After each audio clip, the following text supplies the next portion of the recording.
Welcome to Self Perfected.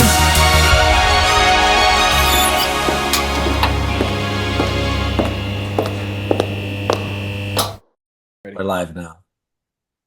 Hey Hey, everyone. Heyo. wow. I like that Look at me. throwback. That is a Why throwback. is that a throwback too? A period of time. That was an era. Okay.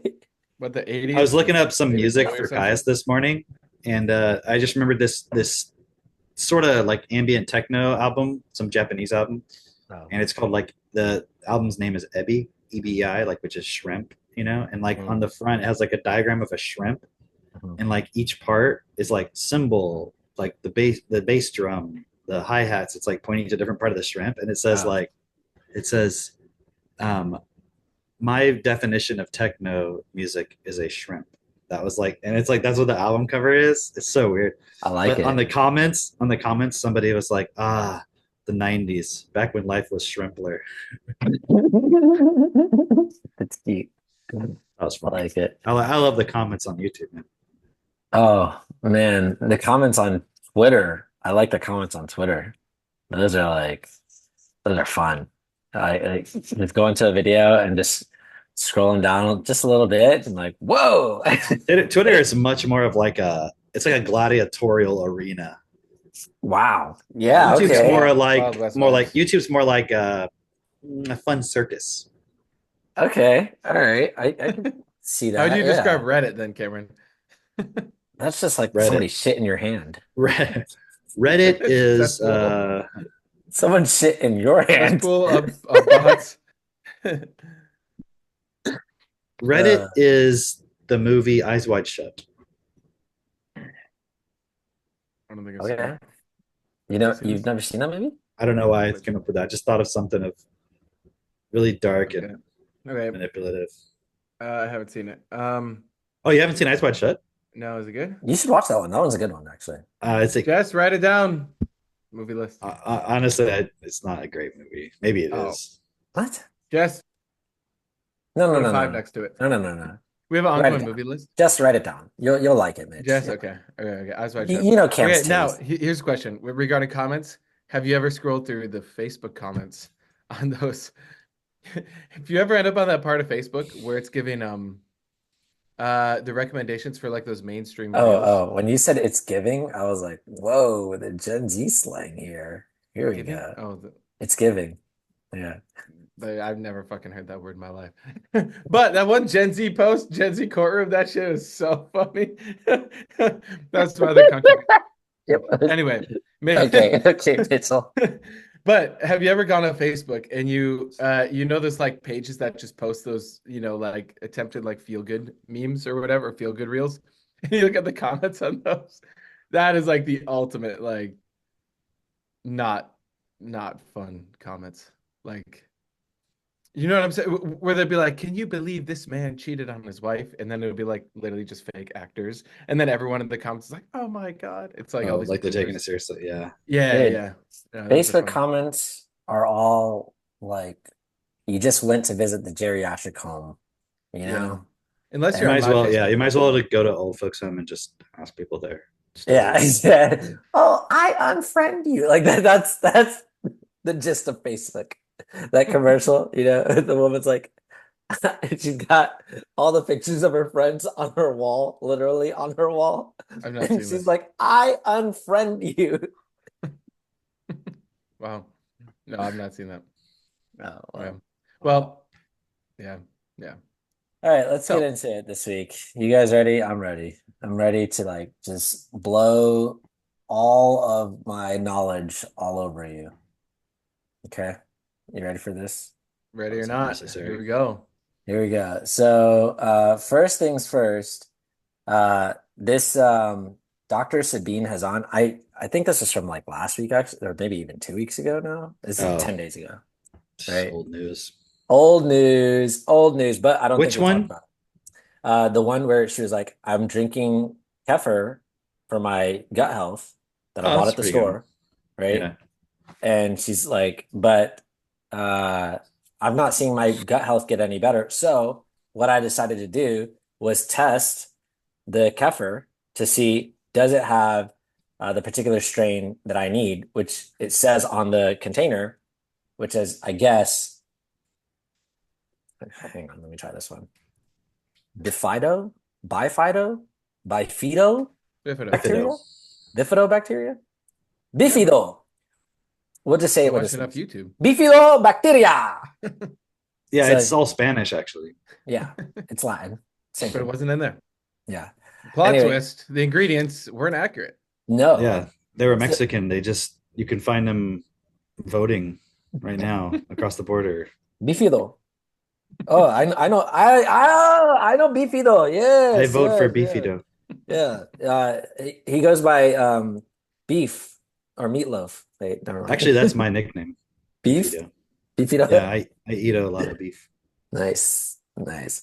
But no, she tested the ingredients and that strain of bacteria or like it's when you make yogurt, you put cultures in it, right?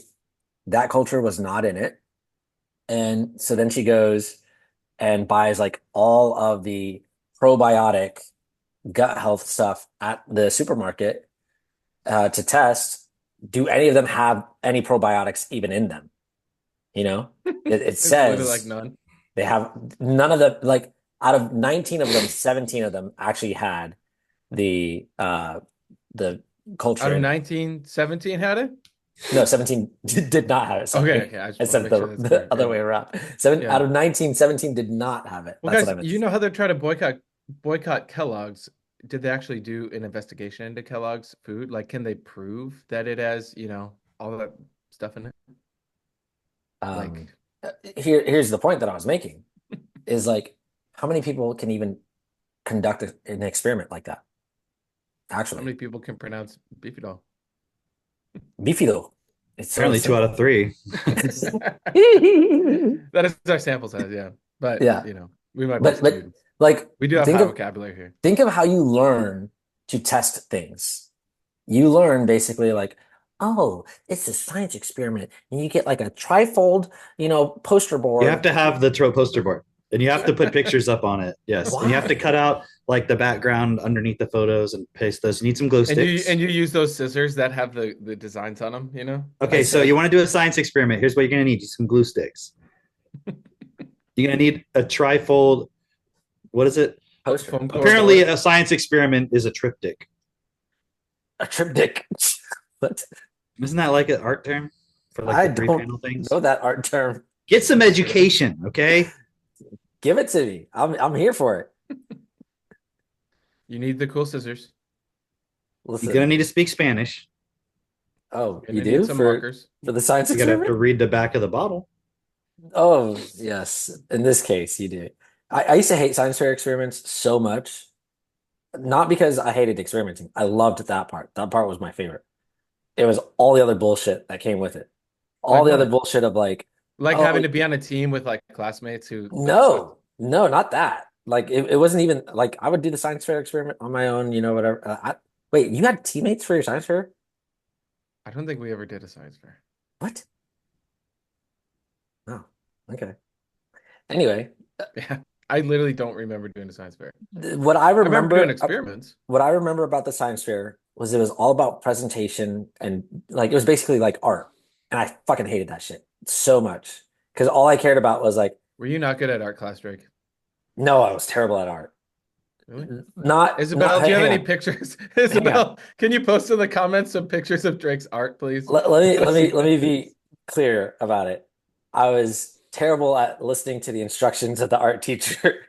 I could do art. I just didn't listen to the art You teacher. know, Drake was that cool though- kid in the corner. Though, when they say women don't have a place in science, I disagree. They could make the trifold? Yeah. The triptych? they could They make make the presentation of it. Of course. Let the scientist, Better. the guy in there in the lab doing all that, and then Yeah. So Drake, that's the part you like, being in the lab doing that part, right? I loved doing the experiments. Like I remember one year I went to Foot Locker and to what's the other place? Dick's Sporting Goods and or no, we had Sports Authority at that time. That's what it was. Sports Authority. And I tried on all of the shoes to see which ones I could jump farthest in, right? And I weighed the shoes. I had like a scale at like I'm over here in Sports Authority. I'm taking You're over doing like 100 jumps. All the the later jumps are entire like aisle. shorter. I got masking tape I'm putting down. I'm doing like you could not come into my aisle. It was just like, I'm sorry. I didn't know you were looking for shoes over here, but I'm doing an experiment. So you're just gonna this is for science. Okay. This you're gonna have to back off. Like I was doing How did you all control for a tiredness factor? I didn't. I was 12. You don't get tired when you're 12, all right? Dude, that What would have grade been did so you get on this easy. project? Huh? What grade did you get on this project? I don't fucking know. I'd probably enough. They were like, They they were like, they they were were like, like, you they have to looked at write my down your poster. results. He was like, fuck this. They looked at my poster and they were like, nah. One year, okay, one year I did one. You should have made it like a Foot Locker, like you're in a Foot Locker. You wear like the striped, you know, don't they wear like If the I striped understood jersey? presentation the way I understand it now, it'd be a totally different ballgame. One year I did toothpaste to see like which toothpaste was like actually Most whitens your fluoride? teeth, right? I happened to go down that road of like learning about fluoride, right? But I remember this because one of my mom's coworkers was a hunter, and so he got me a bunch of jaws of deer so I could brush the jaws of deer. So I had all these deer jaws with the teeth still attached to them. I had soaked them in like coffee and like in like blueberries and all these things, and then I was using different toothpastes to like see which one would actually take the coffee out. It was a pretty Yeah. fun experiment. It was good. Okay, I want to do an experiment real quick. Okay, This is for you and all the listeners at home. I'm I'm ready. going to say some words and I want you just to imagine the image. Okay. I want you to imagine a kid standing next to their winning science fair project. Okay. Mhm. 12-year-old kid. Is it a boy or a girl? Oh, it's a boy. Girl. Wow. I imagine a girl. Damn. I bet most people do actually. Really? Like the winning science fair project. You know what it was? You know what it was? Think about it. I was, Like I was okay, here's the judge. imagining They're coming myself. over to award the ribbon, and it's the girl. It's like from the movies, right? I was imagining myself in that scenario where I could get redeemed and I could finally win the science fair. Drake has not healed from. But you know what I mean? his Isn't that weird though that we kind of imagine like it's like this girl that wins the science Yeah, fair I project? just I And I think it's imagine because of the presentation point. well, and it's like the STEM stuff. It's like at least there's a lot of billboards like when you're around the city here. That's like about little girls like getting into STEM and all that. You know, Yeah. Maybe not. You know, that's Florida. all just propaganda to get workers in the pharmaceutical companies. Of course. That's Yeah. really all it's about. Like, Oh, or okay, even the okay. scientists themselves. Yeah. So for your little poll here, 3 of our viewers commented. Jess said boy. Veronica said boy. Wow. Ruben said Explain girl. yourself. So Everyone, leave a following comment to explain yourself. So all of the women said boy. yeah. But no, I said boy. Drake's just trying to get some redemption that I don't think he's gonna get. Okay, all right. Look, all right. if your imagination didn't conform with mine, you're the one who's wrong. All right. Yeah, Whatever. I literally don't think I ever did a science project. I do remember that this is really fascinating. We had to do a project on World War II, you know. Uh-oh. Where's this gonna go, right? It was actually fascinating. So my grandpa was in the Korean War and he had like all these different bullets and stuff, and he had like a grenade, but it was it's emptied from the powder, but it was still a grenade. And I literally like brought it to school and it was like no problem. Like I Yeah. didn't even think I had to get it registered in the print. I was just like, wow, cool. Wow, what happens when you pull this pin? Yeah, well, because I remember I would like pull in, look inside and everything, and I mean, but I was like, wow, that's so fascinating. Because nowadays, I don't think that would fly. No, not at all. Not at all. Mitch and I talked yesterday, and we talked about this thing here. Let me move myself on the screen here. We talked about this thing, right? Mhm. These kids Yes. all definitely could have still got an A in their science fair project, and guess what? Yeah. They're still here. Yeah, Yeah. Oh, these they kids probably got definitely got A's. A's. Yeah. Yeah. Yeah. But this is by The Atlantic. The elite college students who can't read books. To read a book in college, it helps to have read a book in high school, right? And then That's the fucking tagline. that's the tagline. Yeah. They're probably like, "Oh man, I Upstairs. just said something profound." Yeah. Yeah. Yeah. This is the Meanwhile, it's like basically ChatGPT actually just wrote it for them. the humanities professor at Columbia University since 1998 says, I think things are changing, right?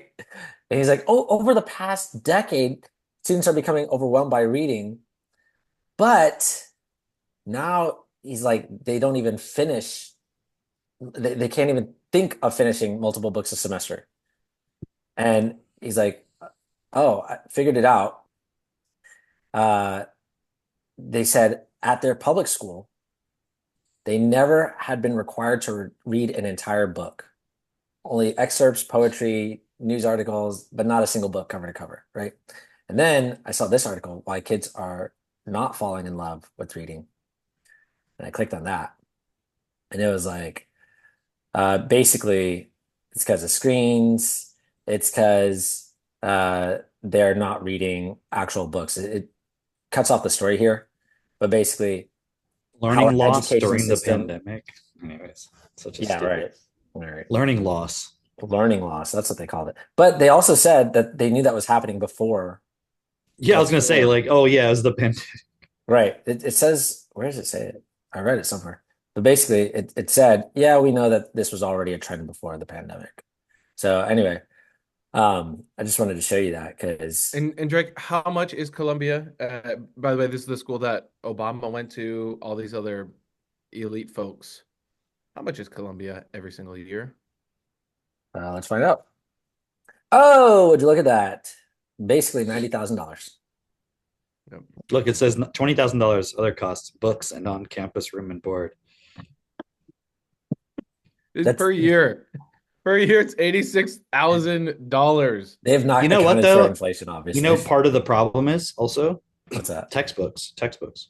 Oh, yeah. Oh, yeah, for sure. Right, you have to get the It, most up to date. it's not. I'm not saying that is like the cause of it, obviously, but no, it's just like you have a textbook that, like a science textbook, is so fucking stupid if you think about it, because you're like trying to summarize all this information, and like if you go into any particular subject, none of you don't really get any real actual detail. You just get this sort of like surface level presentation of the information, and it's Yeah. not even Yeah. like you'd learn more about science just reading Charles Darwin, and that was the only thing you ever read. Yeah. Yeah. Because like you'd actually learn how to do an experiment, you know? Like you'd Yeah, actually well, you learn, just see an example of somebody actually trying to figure something out. right. Like Right. when you learn science That's in what I mean. school, whenever you're ever trying to figure something, that was the thing I didn't like about the science fair stuff. It's not even to blame the science fair stuff. It's just like I had no, because I wasn't getting any support of like, hey, here's something I want to figure out. Right. Like if I had, it'd be like, okay, cool, I figured all this shit out, and then I'd be like, I'd be excited to then share it with people and like, hey, look what I figured out. Like, wouldn't you if like you actually, if it was coming from within yourself, you know what I mean? Of like, oh, I intrinsically want to figure something out. I discovered something I want. And then you look at the people in our world who genuinely do that, Yeah. they all get censored. Yeah. Exactly.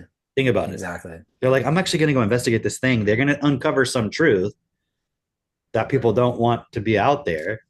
And then Yeah. they're going to get censored. So you have it on both sides. Like, it's just totally fucked.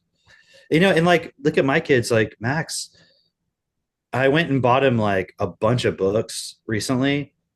Because I remember this book that I read when I was a kid. I must have been like 12 or something like that, maybe. I don't know. And I remember reading this book, and the only thing I remembered about it was I remember it was like one of those kind of, I really like books where it kind of like is like they're like mind bending, if that makes sense, you know, like the reason people like the movie Inception, you know, it's like kind of like you're like, oh, it's almost like trippy in a way, right? This explains why you That, like Philip K. Dick. yeah, that it's just kind of like expands the way you think about stuff, right? And anyways, I remember this book, and it was about this kid, these two brothers, and like they found some shed, and something about the shed, it was like almost like a time machine sort of, where you could go into it, and then like time would be like sped up, so you could spend like a year in there and come out, and it'd only be like a half a second later or something, Hmm. or basically no time at all. And he like goes in there and like works out, because it's like he has a rivalry with his twin brother, and his brother's more athletic, so he wants to kind of like get an advantage over him and stuff. And then there's like way more to the whole plot than just that, but that's what I remembered. And I remember that point about him going in there, and like I was just like, man, it's so crazy. I think maybe that was one of the first books I read that got me interested in the concepts of science, but not science, but like just the concepts of science, like time travel, relativity. And that's when I started reading about relativity theory, like when I was in middle school, and like reading Yeah. books about that stuff, you know. And I remember telling my friends about relativity and like the ideas of time dilation and all that, and they were just like, what the fuck are you talking about? Like they thought I was like not crazy, but just kind of like, it'd be like if you're telling somebody about wormholes right now, they'd be like, okay. That's how people were, that's how my friends looked, you know, like Yeah. one of my friends, and it was the one I was telling about. And I was explaining it all to him, and he was just like, this stuff sounds kind of crazy. Like, and I'm like, no, like this is actually like real science. Like I'm not just like some fantasy shit. I'm like, I read a book about Einstein, and like it was Right. explained the twin paradox, and and you had to learn about frames of reference. I remember when I was in middle school learning about like, okay, you have a car speeding down the highway and another car, and like it seems like the other one's moving very slowly, but they're actually moving very fast forward. But it looks like from your frame of reference, the other one's going backwards. And if you were an ant on the other car, what that would be like, and explaining frames of reference, because they had to get into the point of helping you understand relativity theory. Yeah. And I was like so fascinated by that stuff, See, that's But cool. then it was like, okay, that was all stuff I had to figure out on my own. Mhm.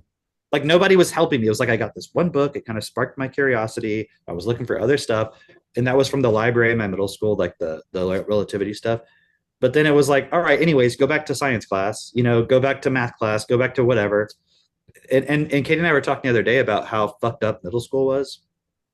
Maybe you guys, I'm sure you had the same experience, but like, do you remember the transition from elementary to middle school? I remember. Yeah. Do you remember it Um, being like, oh, here you have a teacher, basically you're in the same class. You might have your teacher switch out or something, but you're around the same people most of the time. It's all very much like you're told yeah. what to do.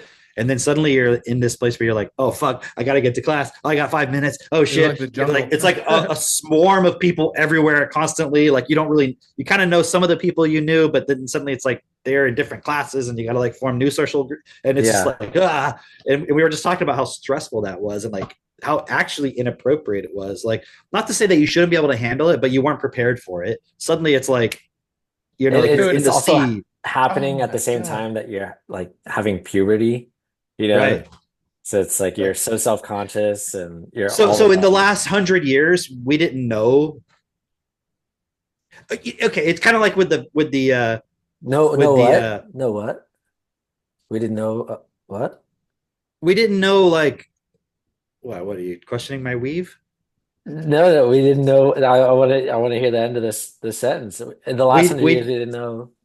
we didn't know that stressful, chaotic experience is Oh, coincidentally coinciding with the onset of puberty. yeah. Well, Like, oh wow, hang you're on, the hang on. first person to ever realize that, Drake. Like really, like the system doesn't know that. Like, Well, hey, why are we doing it that way? Instead of like that tells me it's by design. Like, hey, right at that point when you're about to get confused about your body and changing and everything, and no one's explaining it to you, let's also throw you into this social fucking chaotic situation. I don't understand why you'd be confused about your body and changing. It's like there's so many like brave young boy It's girls. It's that That no, just totally know themselves by the time they're four, enough. so many brave days. they're on the cover of National Geographic, for being so brave. Dude, And I'm thinking It's back a to National Geographic too. about like wild animals and shit. yeah, but they do like social commentary every once in a while. It's always bullshit. It's always bullshit. It's been that way. Dude, National Geographic. Yeah, fuck them. think about, okay, I can still like remember what it's like to be in sixth grade, like that transition you're talking about from middle school or elementary to middle school. I'm like, dude, I can't even remember where the fucking library was in the school. I definitely didn't go in there at all unless it was just, oh, you had to go in there because of class. But I'm like, dude, what age would you be at sixth grade? Like 13? 11 or something. I don't think Something like 13 that. because I think I was Dude, 15 when I started high school or dude, 14. 14, I think. I'm High looking school, at ninth grade. the stuff like Max is reading and some of these other kids. I'm like, there is no way, even at that age, I would have even been able to read a tenth of that. And Some of like the books, actually derived something from it, that would like have an impact. some of the books Dude, that like Max has read, I'm like, I still have not read that book. That is fucking insane. like so remember I was telling you about that book that I read that got me interested in science and everything, right? Yeah, So I yeah. went and I finally found the book. I've been looking for it, kind of trying to figure it out. And finally I just put the right search term and I was like, oh, and there was like Reddit's somebody else going like, hey, there was this book, and I'm like, yeah, that's the one. And okay, so anyway, so I find it and then I just get like I order like 10 of the books from that author because he writes stuff where it's like I forget the exact age, but it's like 10 to 12 or something. It's like the age range, apparently. But it's so interesting when you see that 10 to 12, because what I think that means is you would have the vocabulary and context to understand what's in it. Mhm. But it doesn't mean that any 10-year-old can. Right. Oh, we lost him. It's his Should be like a Starlink. meme. That's like when Cameron's fucking pissed at you. Ooh, that's his blue steel. Ooh, right. Oh, Oh, Cameron, we got a you great meme you got for you, stuck dude. on this face cam, Yeah. like your blue It's like steel. it's like you're a cow and this is the last thing you see before you get killed. The last thing you see if I'm killing the cow is just the 22 barrel, like right in front of your face. Um, but I was just saying, like, uh, yeah, it's like when you see, like, I look at these books and it says like, 10 to 12 or whatever, and I'm like, how do they come up with that? I mean, it makes sense. I don't disagree with it, but it's like, okay, pluck a 10-year-old off the street. They can't read that. No, for sure, no. So what? It actually makes sense. It's like they recognize the system recognizes this is where a 10-year-old at least should be at. Mhm. But when I Yeah, go, oh, my 8-year-old read a 10 to 12-year-old book, that doesn't really sound that impressive. Plus, he's reading stuff way beyond that too. But that doesn't even sound impressive. But if you read the book, you'd be like, no 10-year-old today currently right. is actually not even able to is even able to read it. Isn't It's that crazy. weird? There's like this weird like sense of denial that's going on, you Totally, know, dude. where it's like Totally. people are pretending like Mitch and I were talking about this yesterday. Like people are pretending like not my kid. My kid's fine. Yeah, my kid Sure. can read enough. Sure. And give it a couple Dude, like years, you'll be giving then me a there phone wouldn't in call. the Atlantic be a fucking article Right. saying that Ivy League kids are getting stressed out about having to read a couple books during the Right. semester. So it's like, but it's like people don't want to admit it. And it's this thing of like people are so afraid to stand up, like it is, and I get it. It's terrifying to like go against the grain or whatever. But okay, let me show you this. This is something that you had sent Hold on, Cam. before you do that, oh, go ahead. I was What just is it? going to show this other thing real quick. Go ahead, go ahead. I'll let you do yours. It won't take very long. We'll come back to mine. Oh yeah, that's cool. I don't know. Can you see everything? Yeah, yeah, yeah. Right. So this is like one of those books, right? Mhm. And Max wrote, "This is a very good book." Maximus Cope at the end. Not only that, like look at his handwriting. That's That's good what I comment. handwriting. I was like, dude, that's really good. He's being very deliberate about it, and like Yeah. I don't know how to explain this to people. You guys get it, but like when I say we didn't teach him how to write, Yeah. we didn't. I, Now, I, if I he like was that because like his age not too. able to at a certain age, we would obviously support and intervene. But like we didn't like when I say we didn't teach him how to write, it's like you look at what does it mean to teach someone to write like in school. It's It's like fucking you're workbooks. practicing the, Tracing. tracing over and over and over again. By the time he was a few years old, he was already drawing the letters with the chalk on the sidewalk. Yeah. And then you're like, well, but he's just special. And it's like, well, Seneca did the same thing. Right. Like, look, I was like, I know I can find one here. Look, check this out. And okay, go ahead. And we've also seen from like parents like in These other are all countries. these are all It, over the house. These little messages from Seneca. yeah. The time she doesn't even give it to me. She just writes it down and then like I just find it later. This one says, Cam, this tank is not full. It says, Cam, this tank is not full. Gray one, ATV. Oh, She was trying to tell me that like the kid's gray ATV didn't have any gas in the tank, yeah. right?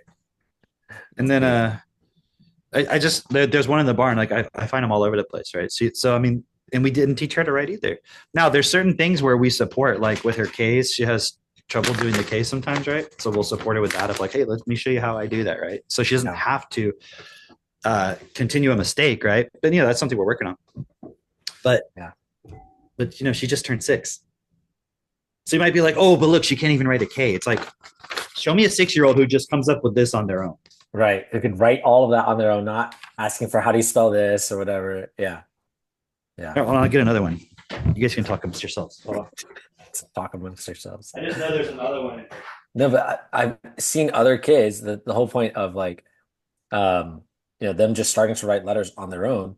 I've seen other kids, like I remember seeing a post from a mom who English is not even their first language. And she was like, my 5-year-old was drawing on his desk, and I wanted to be upset because he's like Is this a drawing on the TT family desk. or no? What's that? Yeah, Is TT this family. okay? Yeah. And she's like, I wanted to be upset because he's like he's drawing on the desk, and I like, but I breathed, and then it was really cool because then I saw what he was drawing on his desk. He was writing letters, and I never taught him how to write letters, you know? And it's Wow. like it's cool because it becomes a natural expression of the child. It's which is funny because it's so different from the hyperlexic autistic kids who they just like all of a sudden do it and you have no idea where it came from, like, oh my gosh, what's happening. No, like we're specifically doing this, but it like the way that it unfolds, it's just like, whoa, I didn't know. Right. The Like, only common denominator is they're just doing TT. It's yeah, like, that's it. yeah. There's no other explanation for it. And I mean, yeah, I couldn't find that other one. I must have moved it or something. But so I guess the point I was trying to get at was like with Max. So I showed you that one book. I mean, I was trying to find an excerpt from the book itself, but that was just like the end page or whatever. Yeah. I bought him like 10 of those books. Okay. They usually come, Amazon, like they'll come 2 at a time, depending on, like the delivery speed and all that stuff. As soon as he gets them, like they get in the mail. If I didn't give it to him, they've already, because, they'll get delivered UPS sometimes and they'll just go grab it at the front. Right. Yeah. 2 hours later, he's already read both of them. Wow. It's like next. A couple days later, he's read both books multiple times. Yeah. And then he's already making clay figurines. He comes in the morning. He spent the rest of the day making clay figurines out of the characters from the book. Right. It's so interesting because there's no pictures in the book. Because I can remember, during the summer, I would read these books, and they weren't necessarily like high level books. They were really just like some fiction of, I don't know, like I remember I don't even remember what the book was called, but I remember it being about like boys going to a summer camp and then there being girls there, and like that was the gist of the book, right? But I can remember going through these books rather quickly, but then when I would get to school, all that reading would be disrupted. I would stop reading because now I'm reading the school books or the textbooks or learning whatever the heck they wanted me to learn at school, and not really caring, not really wanting to be a part of that, and then being distracted by all the other kids and all that stuff, right? And I'm bringing that up because I'm like, man, how cool would it have been to be able to just be at home, read as much as you want, and never lose that sort of momentum, never lose that, like, that space that you have to direct yourself, where to the point where it's like, look at these kids at Columbia University, elite university, right? Ivy League, right? They're over there and they have no other responsibilities, right? Like, it's not like they need a job to get to Columbia. It's a $90,000 school. If you needed a job to get to Columbia, you're not able to pay for it. Let me just tell you that. You're not paying your way. You're not working your way from It, it, McDonald's it at doesn't, no, Columbia. it doesn't make sense. It doesn't compete. These kids don't need a job to go to this university. So, Well, actually, maybe that's why they don't have time to read all the books because they're working their jobs. because they're night shift at McDonald's. Yeah, Yeah, that's it. That's it. probably would. That's it. That and also the you know the setup and tear down every night for the tents to protest the war in Gaza. Well, that would make more sense. But even then, you're setting up your tent. You got all this day. You had the whole day in your tent. You might as well have a few books, you know? Actually, like the small number of kids out there protesting about Palestine are probably the only ones there that have actually read any books. Maybe. Maybe Here's they what just I get wanted to say. paychecks from George Soros. Maybe. But look at that whole point that Cam was sharing about Max, and like that's what his day is like. It's like, don't we all actually fucking want that for ourselves, for our kids, and for all your kids' friends too? Like all the local families around you. Because it's awesome to have it, but the whole next level of this is like we need to make that fucking normal ASAP. Like Yeah. fucking ASAP. Yeah. Here's what I was getting into. So this is my science fair experiment. I'm doing a science fair experiment right now, guys. I started it just a little bit before the podcast. I put a question on my Facebook. I don't know if it has any responses to it yet, but I'm asking people, who do you think is going to win? I'm not saying, like, who are you voting for? Anything like that. I'm just asking, who do you think is going to win? Right. But this is something that Cam had shared. This is from Scott Adams, who, if you don't remember, the first time that Trump ran, he predicted that he was going to win. And then he went crazy during COVID and became like, "Da-da." And then now he's saying that he pities the highly educated in America because they're also the most brainwashed. They can't see basically, the obvious. That like the average person looks at the obvious, the news is lying to them, and they're like, that's probably a lie. And the highly educated, they see, oh, it said it in the New York Times. I must believe it, basically. And this is the point that I was making before of like people are so afraid to stand up because especially if you have more going for you, then you're like, well, if I stand up, it could be taken away from, all the people that, now trust me or whatever. So I wanted to share this as well. This is a post that I came across, some Australian who just traveled to America, and he's like, well, I wanted to see what was going on. So he goes to a Trump rally, and he's like taking a picture in the rafters, and he goes on to say, like, okay, he picked going to a Trump rally because he couldn't make it to a Kamala rally, and he thought that Trump would be more interesting. This is somebody who's not even a part of the American politics. He doesn't have a dog in this race. You're like not allowed in the Kamala rallies because it's like only paid actors are allowed. Right. He was like, it was actually packed. Despite what they say in the media, it was actually packed. He got there 4 hours early. 4 hours early. It still took him an hour to get in. And there were people that he saw afterwards who said that they couldn't get in. They wanted to get in. They couldn't get in. Right. He was up in the rafters. By the time that Trump came on, no spare seats. Right. People were just standing room only. Right. He said people did leave early, but when he found out, he's talking to other people at the hotel, and they were like, "No, we've been to other rallies. We already knew the end of the speech. We were just tired. We've been there all day. So yeah, we left early." Okay. And then he's like, "But it wasn't like it was hard to see other races. Sure, you might think it's all white people, but it wasn't like it was hard to see other races. Like you could see other people represented. A lot of people like Trump. It doesn't matter your race. You don't have to be just a white redneck like Cameron over there."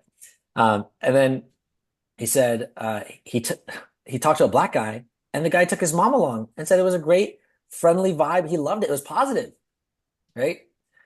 So anyway, I was just sharing that because, okay, this is somebody from outside of the U.S., unbiased in that regard, as in like he's not going to be able to vote anyway, right? He's not getting the same media that we're getting, and this is what he's saying. What we're told in our media is, oh, Trump, the crowd sizes are so small, and Trump's like, what the heck are you talking about, right? And then Yeah, I don't understand why they just- do that. I don't understand why it's like, how does that help anything? It's because they're I think lying. it's just their main tactic they go to is like the stuff that they're actually doing, they just say Trump is doing it. Like he's a fascist, you know. Yeah, he's got He small crowd wants to sizes. control. Yeah, Hey, go if you go back real quick to the Scott Adams. I know you already clicked off of it, but just that point. yeah, Um, that point because it's actually significant when you said he went crazy during COVID, right? Because yeah. he bought into the whole thing. Like but he also bought into the remember the meme where like the white kid was harassing the Native American dude? Oh, you Remember mean that whole at the meme? Capitol Remember that where meme? the Yeah. Native Americans like in his face, actually? But he bought into that. Oh And man. then only when it was exposed, he was like, oh wow, I got fooled by CNN, right? Yeah, So he bought into the COVID thing, yeah, but you can see his bias is like that fear, right. right? It's like, oh, I'll wear the mask, like I'm afraid, kind of like isolate myself, right? Yeah. And then he's like, later, he's like, okay, well, you know what? I'm starting to see like the people who were all anti-COVID, et cetera, they actually got it right somehow. And he was trying to understand like how he's so smart and he's a Right. hypnotist and he's a salesperson and he's rich. And he's like, how did they get, he's like, well, they didn't really understand whether it was good or bad. They just assumed because it was from the government, it was bad. That's And his so rationalization. Yeah. but that's what he was saying in that other post as well that you just Yeah. showed. It's like Yeah. if you just go on the if you're the non-educated person, you just have this basic assumption of if the government's saying something that seems absurd, it's probably a lie.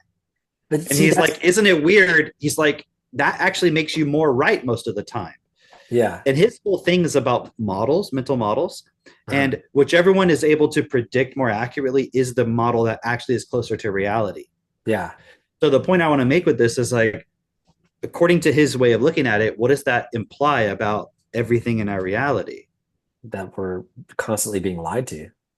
Yeah, like everything you believe is actually a lie. Yeah. Yeah. Because if you just don't because assuming something that the government or media is saying is a lie, you tend to be right more often, implies that everything you hear is probably a lie. So yeah.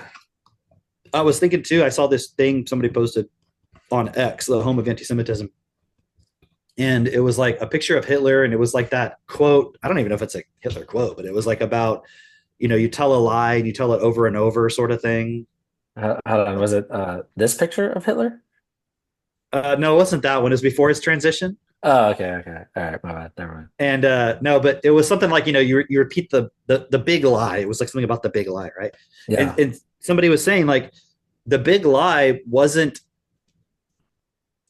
okay. We even did a podcast. I don't know if you guys remember, like way long time ago, called The Big Lie, right? And it was about Trump, and it was about, I don't remember exactly what we talked about, but I remember Katie always said it was like one of the best ones, like back then, and because it like really put a lot of things. But we talked about Trump, and I think we broke down kind of like. Oh, we lost him again. All right, cool. Well, I get to go back to There's doing my another thing. good one.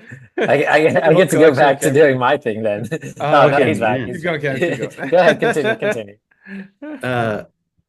I think we came up with that title because the media was referring to the big lie, Right. and they were like putting that on Trump. And I don't remember what the big lie was at that time. Yeah. I don't think it was the election. I don't really remember what was going on specifically, why that was being put out there, but it's an obvious reference to the whole Hitler point, right? Somehow, like, oh, yeah. Anyway, but it's like this kind of way of connecting him. But even the quote that had the picture of Hitler on it, talking about the big lie, which maybe he talks about it. I think also Goebbels talks about it. And there's always this statement you hear about Goebbels, right? Do you guys know what I'm talking about? Yeah. Yeah. Where he says, like, if you repeat a lie enough, like it becomes truth or whatever. Yeah.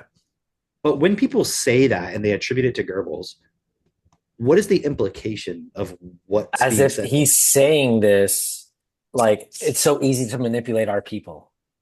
Yeah, like as if he's revealing his tactic. Right. But if you look at the actual context of those statements, they were attributing that to the group they identified as their enemy. Right. And they were saying that like these people have lied, and now everyone believes this lie, so it becomes truth. And like that is what doublethink is. When you read 1984, that is what the party, it's like the 2+2 = 5. If you repeat it enough, it becomes truth. It's like we're at war with Eurasia. We're at war with Eurasia. We've always been at war with Eurasia, and it's like Yeah. okay, now that's the truth. And like the trans things, trans women are women, trans women are women, trans women. It becomes reality to the point where somebody goes and gets their dick chopped off and their ass turned inside out and put into a pretend vagina, and then they were told we can make you a woman. Like that's straight out of a fucking Philip. Like it's literally a Philip K. Dick novel, man. I mean, Wow. I know it's not literally, but like that is something you read in a Philip K. Dick novel, Right, you know? right. And Right. so going back to the Scott Adams thing, it's like the whole thing is just, if you look at the media, everything, it is a constant lie. So you don't understand who you are, what reality life is about. Yeah. That's actually the lie. So it's like if you just don't believe shit, you'll find out you might be slightly off, but you're way closer to the truth. Mhm. You know, like I don't like okay, I don't believe the moon landing. Okay. You know, like doesn't it seem absurd? Like maybe it's true. You know what? and I the just part look at that the seems photos on the absurd NASA to me- website and I'm like, you're telling me that. I'm not trying to argue about it. I'm just saying like you could just pick something, right? And just be like, saying I don't believe it. And you're the probably part more that likely to be seems right. Absurd to me is we lost that technology. That part just seems absurd. Right. But then they're like, Right. oh, you're a conspiracy theorist. Like you're going into the details of it. It's like, no, I'm just explaining what doesn't make sense about it. I'm just saying that part does not make sense. Like, how did you like? Okay, you spent hundreds of millions of dollars. No, Drake, they just didn't have enough money to buy new tapes. So they just had to rewrite it over. You know, like when you had a VHS tape, remember back in the day, and like you had, you know, you wanted to record You have WWE hundreds of Raw, and you people had to on like your staff. You wrote these massive computations. This is why we need more funding for NASA, guys. Did you hear that thing Trump said about Kelly? Right, when he was talking about withdrawing from Iraq and the whole plan and what it would take and everything, and he was like, yeah.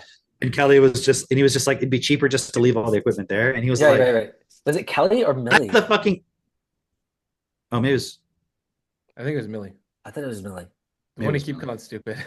Yeah. But anyway, but yeah, you're right. You're right. He said it would cost less to just leave it there. He's like, what? You're telling me? like, can you just fuel it up and fly it out of there? Like, you know, Yeah, it's like how much does it cost to fill a tank versus it's hundreds of like okay, it's millions of dollars actually for a jet. For a jet, like it's jets aren't cheap. Like I've been watching this guy, the guy who sells like business jets. Like he's like the guy. If you wanted to buy a private jet, this is the guy to go to. He's got his store or his dealership or whatever you call it, right? Is actually a fuselage of a 727 or an Airbus 321, something like that, right? And he created it himself. And so you go in and it's like he's got some seats set up or whatever. And he's like, so you walk into the store and it's like, this is the feel. And you can sit down in the seats and it's like, this is kind of the jet that you'd be getting if you wanted to go big, right? We've got this one set up for seating for 17, but you could seat 70 in this if you really wanted to, And then like he shows like all this stuff. sounds pretty slick. Dude. Kind of reminds me of one of the like used jet salesmen. Dude, I would love to go to this guy's showroom, whatever it's called, right? Because he shows like, okay, where you're trying to go, like what are the places you're trying to go? Okay, cool. So you make these routes regularly. So here's how much it's going to cost you, and like here's all the jets that can do that route, and within the budget range that you want to spend. What's the most you want to spend? Okay, we've narrowed it down to like there's 50 jets that can do that, right?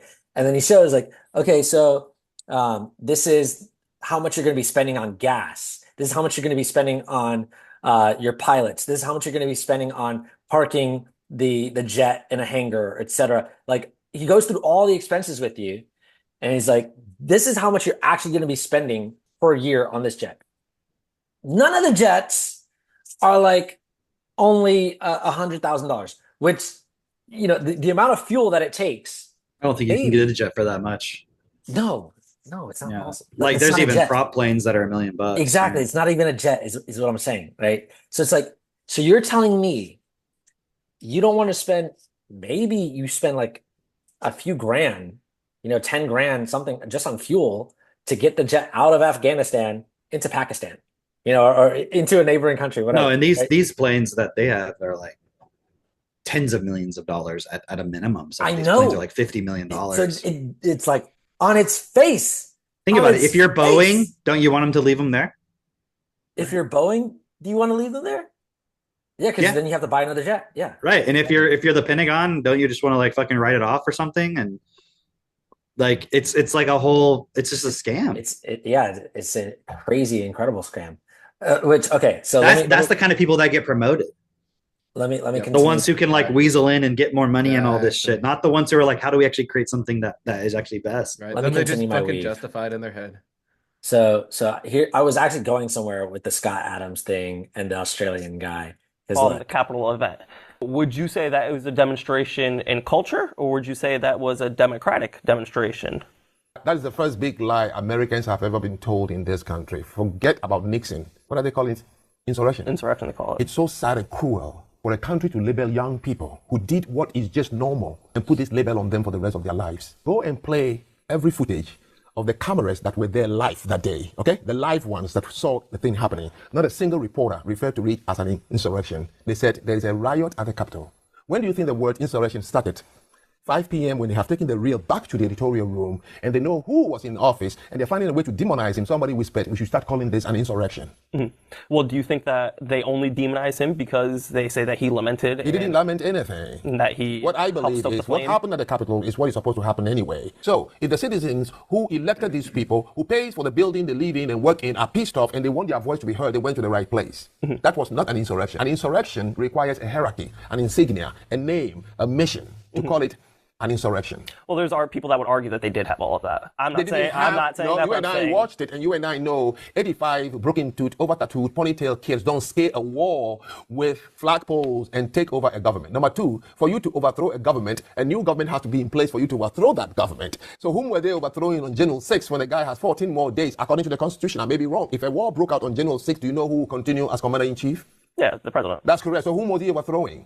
They wanted something to demonize him. They started calling it an insurrection. It was not an insurrection. Nothing has happened to America. The Capitol is still intact. The kids went there and made noise. What was an insurrection? What happened in Seattle when they took a whole town and held it hostage for weeks? What happened in Minnesota when they touched down private people's business and homes to the tune of $300 million? That is an insurrection. We have to wake up and inform our young ones not to be bought into this nonsense. Nothing happened on January 6th. okay. So that right First of there, all- that was yeah. First of all, Africans seem to be like the smartest people in the world. They are, apparently. Apparently. Here's what I wanted to show. This is something Mitch sent, Yeah. and this is just some news shit. Hey, check this out. The FBI now says Russian actors are behind a fake video posted online claiming to show elections workers ripping up ballots with votes for Donald Trump. Take a look at the video there, comparing it to video of an actual Bucks County ballot. Officials say the shade of green on the envelope in the fake video is much darker. The paper is too glossy, and none of them have a return address. The video has since been removed from social media. And then they continue on with the rest of their stories that have nothing to do with this, right? And I'm showing you this because it's like, do you remember we were told that the election was the most free of corruption election that we've had ever in the history of the United States, right? The last election. Which I don't know, that maybe that's true. Maybe that's true. But Yeah. you're shaking your head no. You're shaking your head no. But hear me out. Hear me out. Here's what I'm saying. Maybe that's true. Because when I watched it, that was the first time that I realized that there was corruption in the elections. Right? Maybe all the other ones were just as corrupt, and we didn't know. Oh, I see what you're saying. Yeah. I Yeah. got you. But anyway, I was looking at some of the comments here, and all the comments are like, Russia, Russia, Russia. Remember when they said Hunter's laptop isn't real? Remember when they gave Joe Rogan a fake shade of green? You got to admit, CBS reporting on disinformation is pretty funny. And all the comments are like this. How many intelligence officials do they have to corroborate this? 51? Like it's hilarious because everyone in the comments is just like, I'm sick of this. Like I'm not going for this BS anymore. Like, I And- think they're telling the truth in that video, but it's kind of like all the lying that was done. And, and actually Trump addressed that stuff pretty good. And also what it's like when he was like, well, where's your specific evidence? It's like, dude, that'd be like someone going on there and be like, well, where's your evidence that the COVID vaccine isn't good or something? And it's like, how about all the you need to athletes? put it in a fucking binder for you. Yeah, Have you even fucking looked? right. Why don't you go look? Why don't you go actually do some investigation? I That'd be think- like, well, yeah. how can you prove to me like it's some math concept? And you're like, why don't you go fucking learn about math instead of Right. having me sit down here and tell you everything? Like, Right. I know what happened. You need to go figure. It's like someone like arguing with you on Facebook about something, and you're like, it's not going to work in this format. Right. You need to go and actually, good faith, investigate the point yourself. But like you said, I think his answer to that on Joe Rogan was so good because he was just like, let me just bring up a few things. Even if they didn't change a fucking ballot, even if Right. they didn't do any Right. fraud, any of that stuff. Right. It's just like you're gonna tell me that was acceptable, and then this, like, And then any they were one of like, those things. I saw someone saying that it was a Mandela effect, that people are saying, well, remember in 2020, like they stopped counting and then we didn't have a winner that night. And they're like, the winner has never been decided the night of, because they said it's always like a guess based on where things are at. And I'm like, okay, I could buy into that. Does that make sense? Meaning it's always like a projection based on everything. I'm like, I could buy into that. It doesn't make sense. I disagree. I could buy in. I could buy into it. But then why didn't they announce it that night? Because it was too close to call. But it wasn't. It was like clearly in Trump's favor. And then they didn't call it. And then they apparently stopped. And I've never seen that happen before. Like, oh no, we're going to stop the counting. Yeah. No, like the way it was even framed. Yeah. So it's like, okay, I can buy into the fact that in reality, in the past, it's never been, that they actually knew who the winner was. It was I like, don't buy into that. I do. I think probably they didn't always have everything counted, but I could be wrong. Every year, the other candidate would concede But it would be based because on they a could projection. see, Right.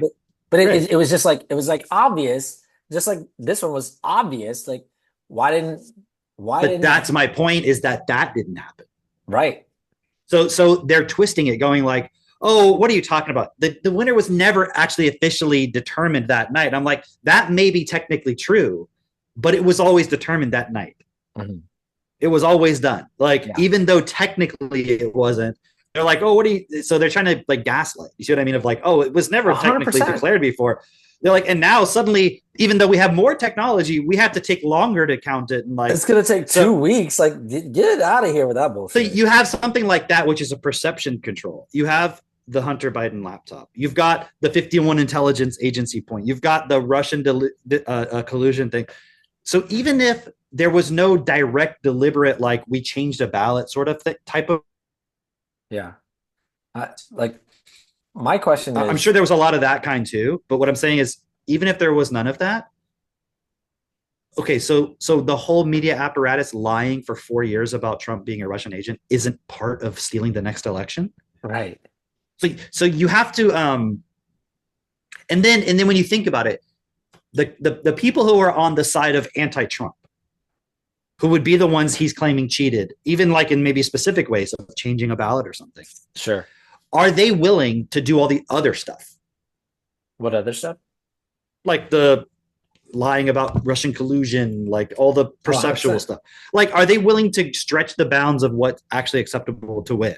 Yeah, 100%. So why wouldn't they also be willing to cheat in all these little detailed? It's like, oh, maybe Hillary Clinton didn't order somebody in Pennsylvania to throw ballots out or some shit, but like, they're all a part of the same team. They're of the same mind. They're of the same spirit, right? So like, of course they're gonna. So why would it be impossible? So it's like, if you can see it in this scale, It would be like oh, maybe the coach didn't tell the team to cheat, but the team cheated. Like it's like you got a team of people who are okay with cheating. Like, yeah, the quarterback cheated, but the coach didn't tell him to cheat. Like Okay, that's a. But fucking you've problem. seen the coach also cheat, like by doing Yeah. something over here that's in a broad sense that's not technically cheating in the game or something. Right, you know? right. That you can't technically say is illegal. And then, oh man, there was another point I was going to say about that. I lost it for now. I'll come back to it. Okay. Well, I see how because I think Trump was saying it in Rogan, the interview, which is awesome. Everyone should go listen to that. But they were talking about it's like the justification is Trump is the H word, right? Which I don't think we can say anymore. I think the last video got taken Hitler? down. Yeah. Himmler? Sorry. Himmler. And so you can then mobilize enough people to go, look, we're gonna fucking cheat. We're gonna do everything at all costs because they're gonna do it too, and it's gonna be worse if they do it. So we have to do this for the greater good, so to speak. It's like that. I see how that's how you could sell a lot of people on participating in it. But again, that also is a form of cheating. Well, yes, I'm just saying that's how I think a lot of people can justify it. But you would have to be self-dishonest about it to know that I'm accepting that he is Hitler because I was told he was on purpose so that the election could be subverted. I'm just saying in terms of the pawns in the game. No, I know. I'm just saying, when yeah. you really look at the whole point, it's like, well, we had to steal it because he's Hitler. It's like, Right. yeah, but you were also told he's Hitler, so you'd have a justification to steal it. Right. So it's like chicken before the egg kind of thing, right? Right. And they can't fucking read. So it's And it's also really curious emotional. how we're not allowed to question the results of the election. Like, since when? Since when were we not allowed to question? Like, was that, fair? Like, Dude, I- what- If you so went what to if the the Democrats Congo, push if that? you went to the Republic of Congo, yeah. do you think they're allowed? I mean, I'm just making this up, but do you think they're allowed to question the results of the election? No, I don't think so, actually. You would think like somewhere you would think was corrupt or a dictatorship, you're not Right. allowed to question the results. But they're like, oh no, but we don't question it because We just have so much faith. we if we question it, that would undermine our faith in it. Well, then It's like, point. yeah, Dude, watch the Democrats this time really push because so watch them lose and then really push the whole thing of like that was a stolen election. Trump stole that's what they it. did the first time. Yeah. Right. They just blamed it on Russia because they Right. didn't have Right, any. right. But look, isn't that an interesting point? Trump is wrong. No, there was no election stolen because you couldn't find any specific point where votes were switched. But when they claimed he stole the election, it was just this general broad Russian disinformation. There was no clear vote switching. Like Right. they're like, they didn't require any direct evidence. Mhm. But the difference is they have the whole media who can just say these grand things. These Yeah. big picture things that didn't just put the impression that something nefarious must have happened. Yeah. It's so interesting because it's like, again, going back to people are terrified of standing up and going against like what the public perception is. But then also at the same time, they're not willing to question things and be able to see like this is just obvious truth. Like okay, as an example, we saw that was pretty obvious for us because I was like, there's no way Trump loses. It doesn't make sense. Like, who's gonna vote for this geriatric fool who like can't put two sentences together? Like, that was obvious back then. His whole purpose was just he's not Trump. Right. He's got a And now brand we name have that you another- recognize, and he's not Trump. We have another not Trump, Kamala. Right. Right. That's all it is. Dude, And- that one video, I don't know who originally posted it, but it's like the Maha Alliance. It's like the guys with let me play I'm a that. Let me guy. play that. Yeah, that one was Let me so play that. That was a good. really good one. Oh Jesus. Because that one is like, remember last week when we watched the the guys Not who are that so one. brave that they're gonna vote Right, for I think it Kamala. was a couple weeks ago. Yeah. Whatever. You know what the fuck. Oh, I thought you were gonna play that one right now. That's No, why I no, said it that's is. not that. I got you. Okay. Dear Kamala Harris, let's get one thing crystal clear. The vast majority of American men have no issue with electing a female president. Pause it. Our issue False, but okay, continue. I just want to clarify that's just some political bullshit they're saying there. Okay. Look at this guy. He kind of looks like a mix of like Osama bin Laden and Gandhi. You know? Lies solely with Osama you. bin Gandhi. You were second in charge of California for 13 years. As California's Attorney General, Harris promoted enforcement of a law that allowed prosecutors to seek jail time for parents of truant kids. As a prosecutor and law enforcement, I have a huge stick. So I decided I was going to start prosecuting parents for truancy. I thought that was crazy. I was like, how can you lock parents up? If you don't go to school, Kamala's going to put you and me in jail. Yes, we achieved intended effect. I opened the door and I see at least 7 or 8 cops like wanted to arrest me. As a matter of fact, they did. And frankly, you know the prosecutors in my office who volunteered to do this? My homicide prosecutors, my gang prosecutors. And they went over there and I said, when you go over there, look really mean. She had me arrested. Hold up. I just want to pause this real quick. Because she said she had her homicide and gang Prosecutors. prosecutors. And homicide detectives and police officers, et cetera. It's like, okay, so you can't get your like normal beat cops to go over there because they're like, I'm not gonna fucking do that. You got to get the guys who are like, I am tired of looking at, deaths all day. I'll go do this. You An know? easy job. Thank you. Yeah. And prosecuted because my handicapped daughter was sick in the hospital and had missed some days of school. I learned that with the swipe of my pen, I could charge someone with the lowest level offense. That person could be arrested. They could lose time from work and their family maybe lose their job. They'd have to come out of their own pocket to help hire a lawyer. They'd lose standing in their community. I lost my job and couldn't pay rent, and we got evicted. Weeks later, I could dismiss the charges, but their life would forever be changed. I became homeless. We had to move into a motel. All because of the swipe of my pen. I don't agree what Kamala Harris did to my mom, and I don't agree with what she's done to other parents as well. You were second in charge of the United States for 4 years. If anything, would you have done something differently than President Biden during the past 4 years? There is not a thing that comes to mind in terms of, and I've been a part of most of the decisions that have had impact. Inflation is hitting the highest level in 39 years. A record high number of illegal crossings. Crime's been surging across the nation. Huge spikes in homicide. Could we be heading toward World War III? After 17 years of failed leadership, you are now asking us to trust you as first in charge of our country. I am concerned and focused on big issues. Elementary and middle school truancy is actually a big issue. If we're trying to save the state money. Because of truancy, California public schools lose $1.4 billion a year in funding. I want money. My message to all Americans, do not trust Kamala Harris. As men and protectors of women and children, you are simply a risk we are not willing to take. Paid for by Maha. Yeah. Even just like her expression when she's talking about that, you're like, it's like a very twisted, and this is not me like reacting to it. Like, it's just like looking at it objectively, like that expression is like someone who's I don't even know what her motive is. I'm not saying she's power hungry or this or that. I'm just saying like, when you imagine an actual dictator who doesn't actually care about the people themselves and just wants to use threats and punishment and fear to control people, that is that expression right there.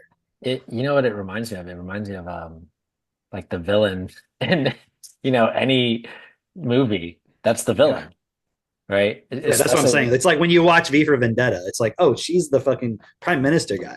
Yes, very much so, very much so. And really think about it. All the different countries that have had the women prime ministers, right? Like remember we talked about the horse face one in New Zealand or whatever, and all these people. It's like building up so that we can have finally like the one dictator of like everything. And my response, the most important position in the world. My response is no. Listen, I started this science experiment because I wanted to find out, what do people think, and. Because I personally believe that most people think Trump is going to win, and most people want that, right?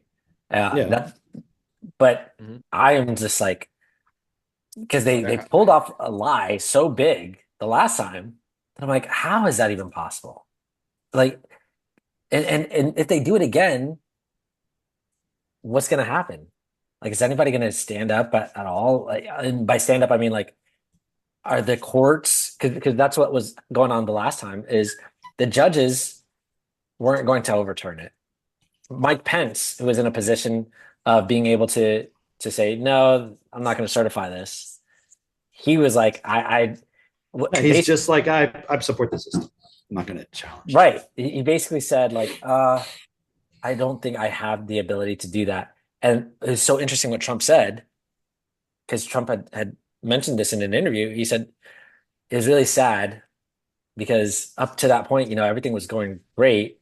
But when he said he talked to his lawyer and his lawyer felt like he didn't have the ability to do that. It's like, I know he did, because right afterwards they changed the law to make it so that he couldn't, which meant he could, and I was like, that's a good point, so, yeah, I was just kind of putting all this together of like, how is it that we have all this evidence in front of us? We see all the lies. Oh, that point that you were making about the lie. Look at this one. Look at this one. This is from like a couple weeks ago or 10 days ago or whatever. But still, when Mike, JD Vance. Jack Vance. Jack Vance, the author. When JD Vance went on with this woman, whatever. She was like, you're saying all these apartment complexes have been taken over by gangs, and he's like, she's like, but actual evidence is that it's just a few. And he's like, what are we talking about here? Like, now it's like a few. It's just like, just okay. It's like, even that is insane. Right. Like if it was your it'd be like if I was like, there's 5 Holocausts happening right now, and you're like, no, it's only like 1 or 2. Right. Like oh, okay. I guess it's all right then. It's not even like he was specific of like, it's this many. It's like they're taking over this town. They're taking over this He's neighborhood. saying it's a big deal, and they're like, you're making it like it's a big deal, but it's only a few. And it's like, dude, if anyone, the thing about that whole situation is it's so unbelievable. Right. I'm like, wait, right. There's even one apartment complex in the entire country where a gang has taken it over and is walking around with rifles. I'm like, what? And you're okay with then this? they're like, there's another one. You're like, how is this even happening? It's like, why wouldn't immediately like SWAT team, fucking National Guard, like you're done. Right. And it's so absurd. Kill them all. Like, goodbye. It's so, like the interaction that they were having was so absurd. Like, it's in your face. It's just like, wait, you're okay with this? Like, this is not a big, like, what? Like, if you were to read this in a book, in a sci-fi book, and you're just like, and then so-and-so politician, so-and-so senator, whatever, is saying like, I think we should do something about the illegals who've come into our country armed, and they're taking over people's homes. Well, sir, you're making this like it's a big deal. Like, if it was your fucking home, would it not be a big deal?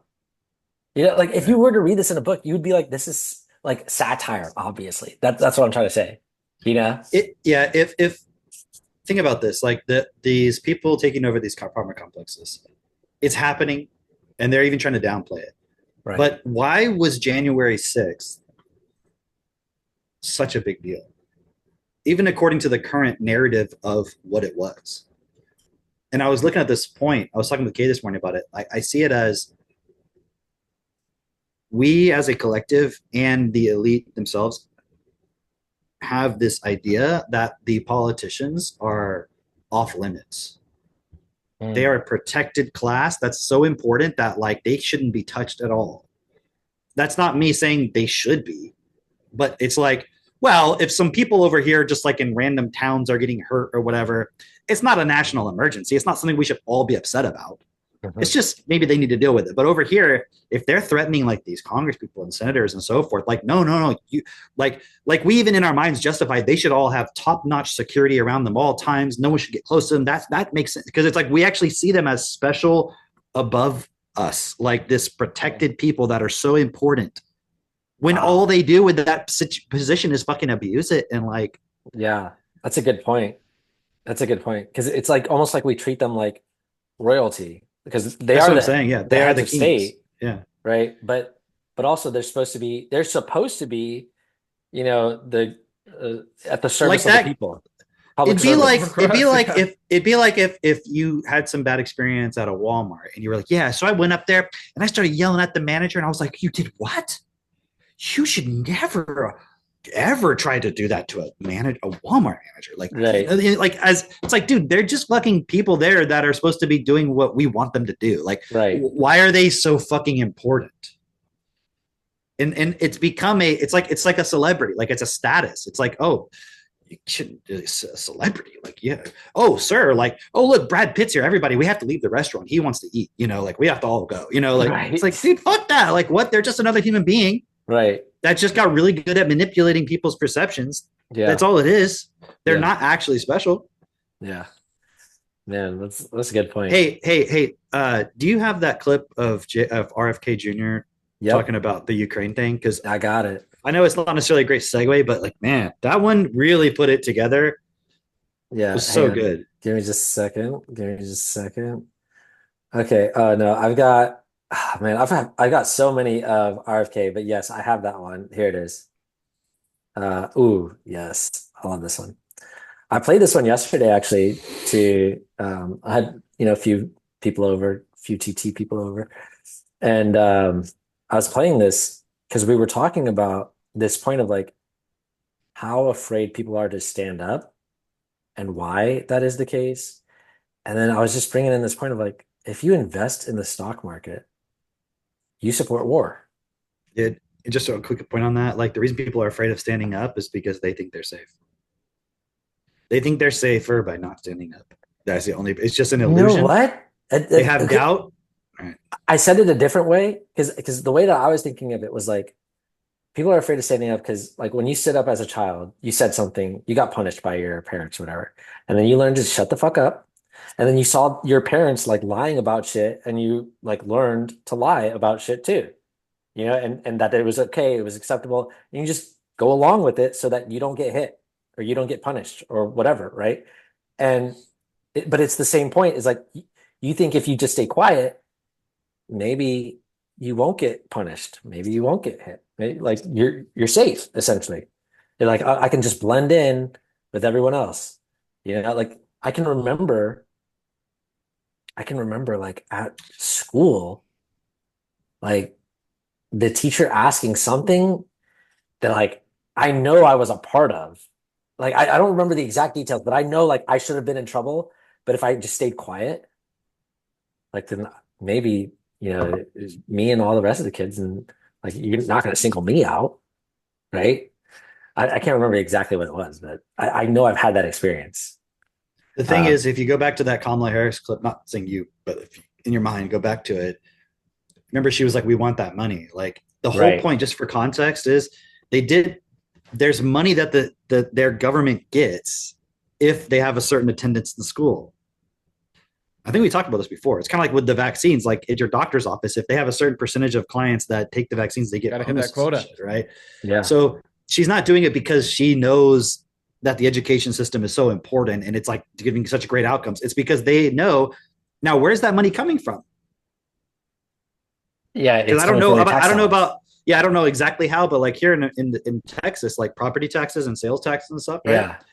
So think about her mentality. What she's basically saying is like, so my point is for everybody, you think you can sit back and just not say anything and you'll be okay. No, the way this system works, it's like, no, we're coming for everything you got. That whole they're trying to gaslight everybody that the WEF, you'll own nothing and be happy, is like, oh, you misunderstand that. No. It's like, no, that is the fucking motto. You will own nothing.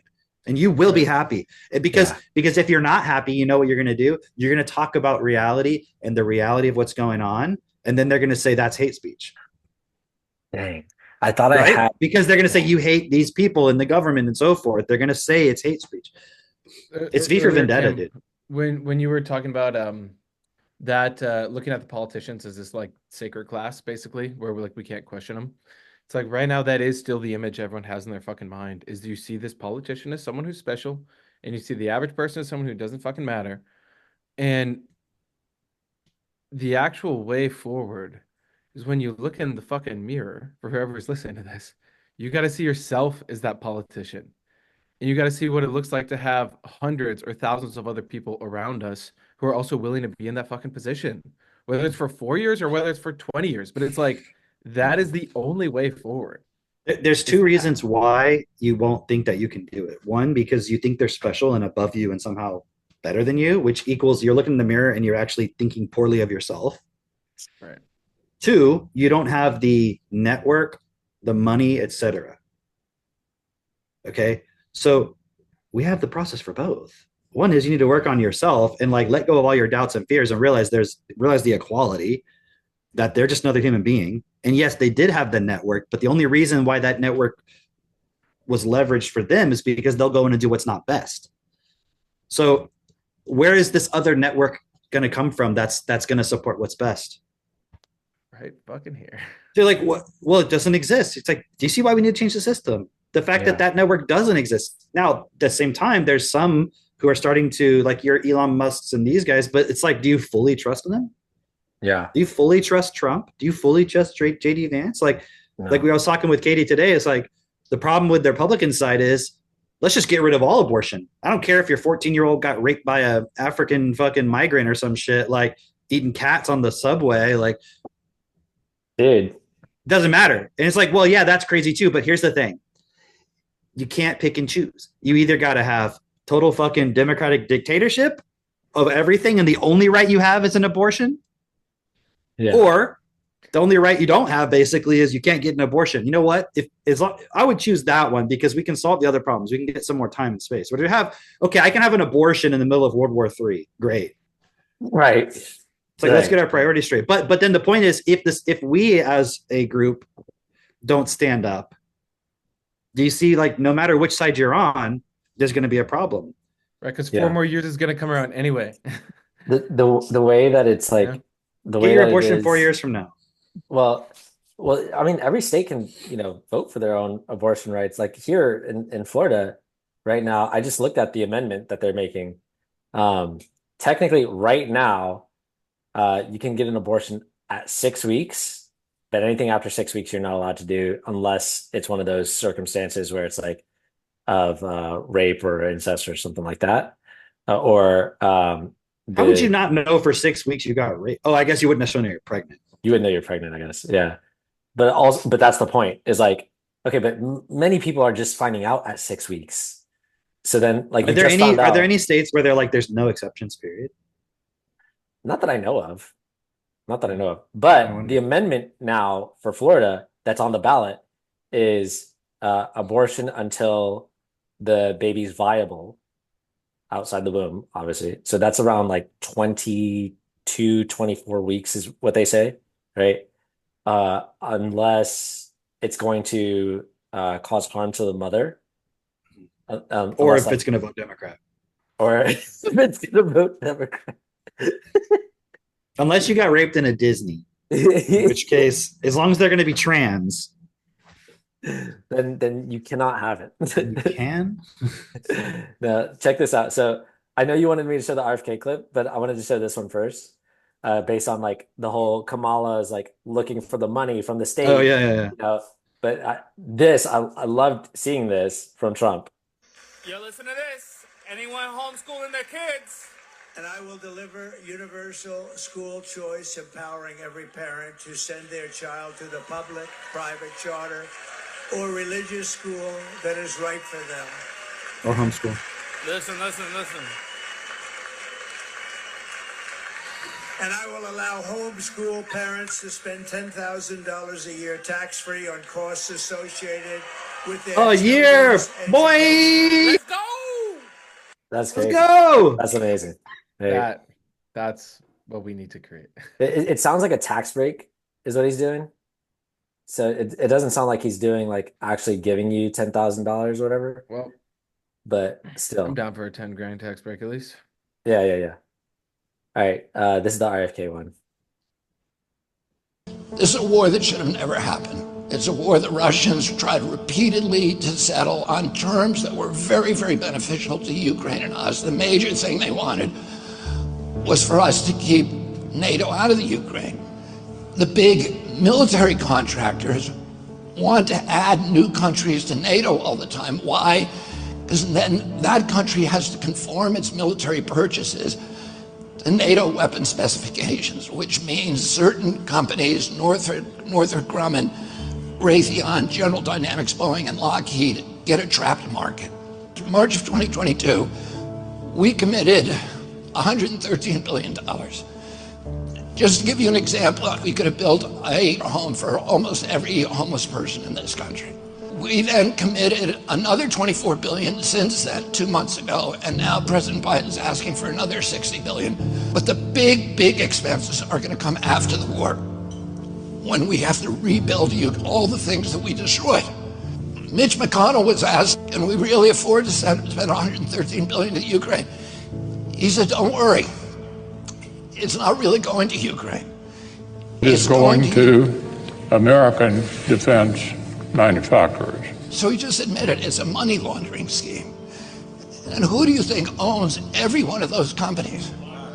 BlackRock. Blackhawk. So Tim Scott, during the Republican debate, said, don't worry, it's not a gift to Ukraine, it's a loan.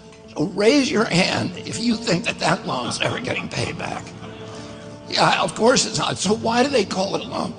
Because if they call it a loan, they can impose loan conditions. And what are the loan conditions that we impose on? Number one, an extreme austerity program, so that if you're poor in Ukraine, you're going to be poor forever. Number two, most important, Ukraine has to put all of its government-owned assets up for sale to multinational corporations, including all of its agricultural land, the biggest single asset in Europe. In Ukraine, there's been 1,000 years of war fought over that land. It's the richest farmland in the world. It's the breadbasket of Europe. 500,000 kids almost, Ukrainian kids, have died to keep that land as part of Ukraine. They almost certainly didn't know about this loan condition. They've already sold 30% of it. The buyers were DuPont, Cargill, and Monsanto. Who do you think owns all of those companies? Yeah, BlackRock. And then in December, President Biden gave out the contract to rebuild Ukraine. And who do you think got that contract? BlackRock. So they're doing this right in front of us. They don't even care that we know anymore, because they know that they can get away with it. And how do they know that? Because they have a strategy. And that strategy is an old strategy, which is they keep us at war with each other. They keep us hating on each other. They keep the Republicans and Democrats fighting each other, and black against white, and all these divisions that they sow. Dude, like, right. You know why? You know why why I don't hate anybody? Why? Because I don't hate myself, and I know I can change. So why would you hate somebody else if you know they can change? It's just your responsibility to support them to change. That's like a parent eventually ends up hating their kids because they just see their kids become a reflection of them, and they don't realize, like, well, I could just support my kid to change. Like, I can change, and even if I put a consequence on them, they can change. So this is not permanent. And it's that point that no matter what challenge I've faced so far in my life since I found Destiny, is that attitude of like, oh, this can be changed. This can be changed. You might have a consequence, but I can put something in place. I can change it. I can move past it. I can grow. Yeah. Right. And the world right now is in a very dangerous place because most people don't know they can change and that the system can change. Mm-hmm. And so the problem is people are waking up, but they're only waking up to how nasty the system is. Mm-hmm. They're not waking up to know it can be changed because it's still blame. It's not an actual self-responsibility point. And that's where the system is going to get nastier because it doesn't want the blame to come back on them. So that's why you have to keep everybody so poor and fighting each other that they'll never be able to represent any kind of challenge to the system at all. Yeah. Yeah. It's on us to be that change. Yeah. Literally no one else has the answer. Yeah. I mean, yeah. And also it's like, look, if you're, again, trying to like invest in the stock market, why? It's because you think you'll be safe. You think it's not coming for you. Right. But it's like, I forget who. Investing in the stock market is no different than you see some pit bulls fighting and you go start like gambling on that. Right. Exactly. You know what I mean? Like that's how fucking disgusting it is. Right. It's like one of the parents on one of our meetings said, you're literally just giving your money to BlackRock and you're saying, go fuck the Ukraine. Yeah. Go fuck the Middle East. Yeah. You know what? Fuck me too while you're at it. Fuck me in my ass while you're at it. But, give me some of that tiny little bit of that money. The government's going to take most of it, but, don't worry about that. But I love getting fucked in the ass. Right. There you go. There you go. That's all it is. Because, what are you changing? Well, when Yeah. I'm really rich from playing little stock market games, then I'm going to stand up and change it. No, you're fucking not. No, you're fucking not. You won't even be able to. You're not doing it there. I don't even have to question your intention. You won't be able to. You won't have built any point of any awareness, understanding, and also you won't even want to at that point. Right. You will be like, oh, no. If this changes, I'll lose everything. It would be like you made all your money gambling on pit bull fights, and then you're like, okay, so I made a whole bunch of money. I think we should abolish pit bull fights. Nah, but I still actually have like a whole stable of dogs, and if I just Now my friends are into pit bull fighting too. and let me just finish this stable of dogs. Let all these dogs once they're done, then I'll be done. It's like the guy who's like made all his money selling drugs, and he's like, okay, but just one last drug deal, and then I'll give it up for real. It'd be like, yeah. It'd be like you're gonna sell everyone drugs to make a bunch of money to eventually get everyone to stop taking drugs. But the only reason you were able to, by design, the way you did it, the only way you got that money to then be in that position to where you think you can do something was by giving everyone brain damage. But Cameron, they were gonna do drugs anyway. Might as well me make the money off of it. You know what's so interesting? Everybody who joins our group who actually participates, they stop doing drugs. Yeah, that's true. Because do you hear me going like, well, you know what? Yeah, you could go ahead and do it. It's like, you see what I'm saying? Like, well, they were going to do it anyway. It's like, not if I have something to fucking say about it. But Cam, you could have made money off of them. You could have sold them the drugs so that they could, continue doing it. And so that way later I could tell them to stop. Exactly. Because you'd have more money then, and then therefore more influence on them to tell them to stop. Yeah. More influence to create a rehab center where they just get a different kind of drug. It's a great idea. It's a great idea because then you continue making money. I like it. There's another clip of RFK. I'm not going to play it, but there's another clip of RFK that was him talking about Bill Gates getting indicted in the Netherlands, right? And I think the main point that he makes in that one is like, so he has to go to court in the Netherlands. Do you think he wants to go to court here in the US? And everyone's like, no. And like the whole crowd is like, they were cheering for Bill Gates getting indicted, right? He's like, so don't you think he would do anything necessary to keep himself out of jail or out of court here? And everyone's like, yeah. He's like, so why do you think he just gave $50 million? He's never, ever donated to a politician ever before. Why do you think he just gave $50 million in a specific charity, which I think he said was a 504, right? Which is like, you do this when you're trying to hide the money that you're sending, right? It wasn't supposed to become public, but he just gave $50 million to Kamala Harris.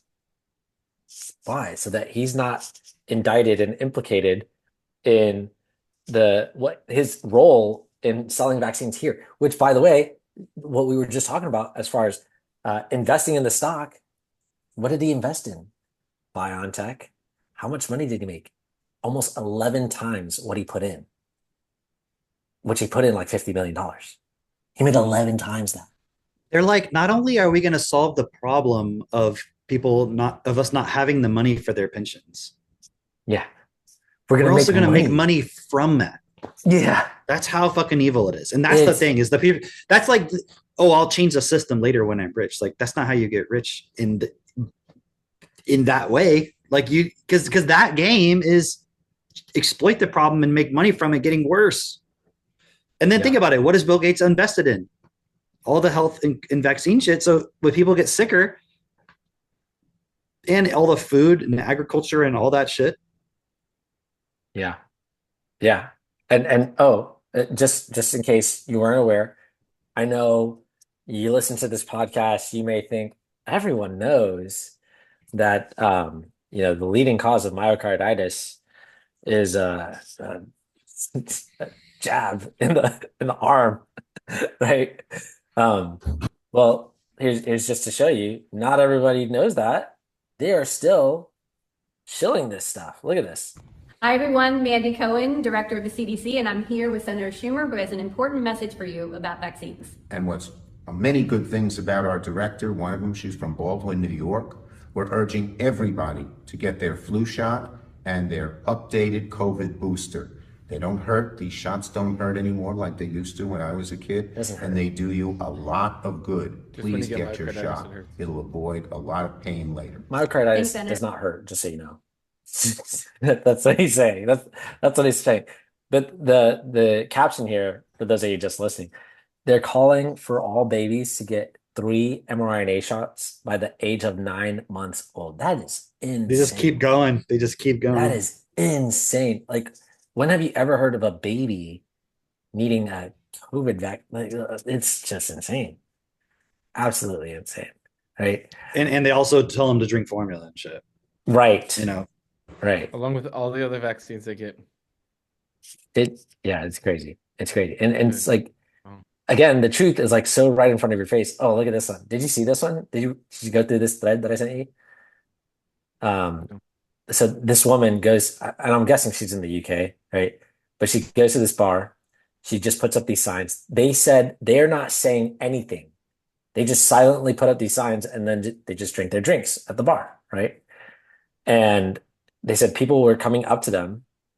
And like at the first bar that they went to, someone was like, "Hey, I agree with what you're saying." Other people were like, taking out their phones, taking pictures of them, but not saying anything. Nobody bothered them, right? And then they were like, "Okay, so this bar is pretty cool." They go to another bar, and at the other bar, people started calling them disgusting, transphobes. Somebody came up and they were like, "Well, I agree, we should have men in women's sports," right? That I agree with that point, but the other ones, they make me uncomfortable. I'm like, "Oh, okay, that's what we wanted to talk about," right? And the bar staff came over, like bar manager came over and was like, "Hey, you got to put down these signs. You can't have them up," right?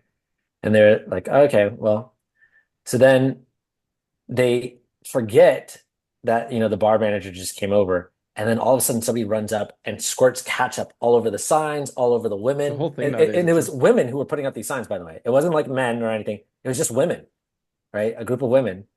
And some guy runs over and squirts them with like ketchup.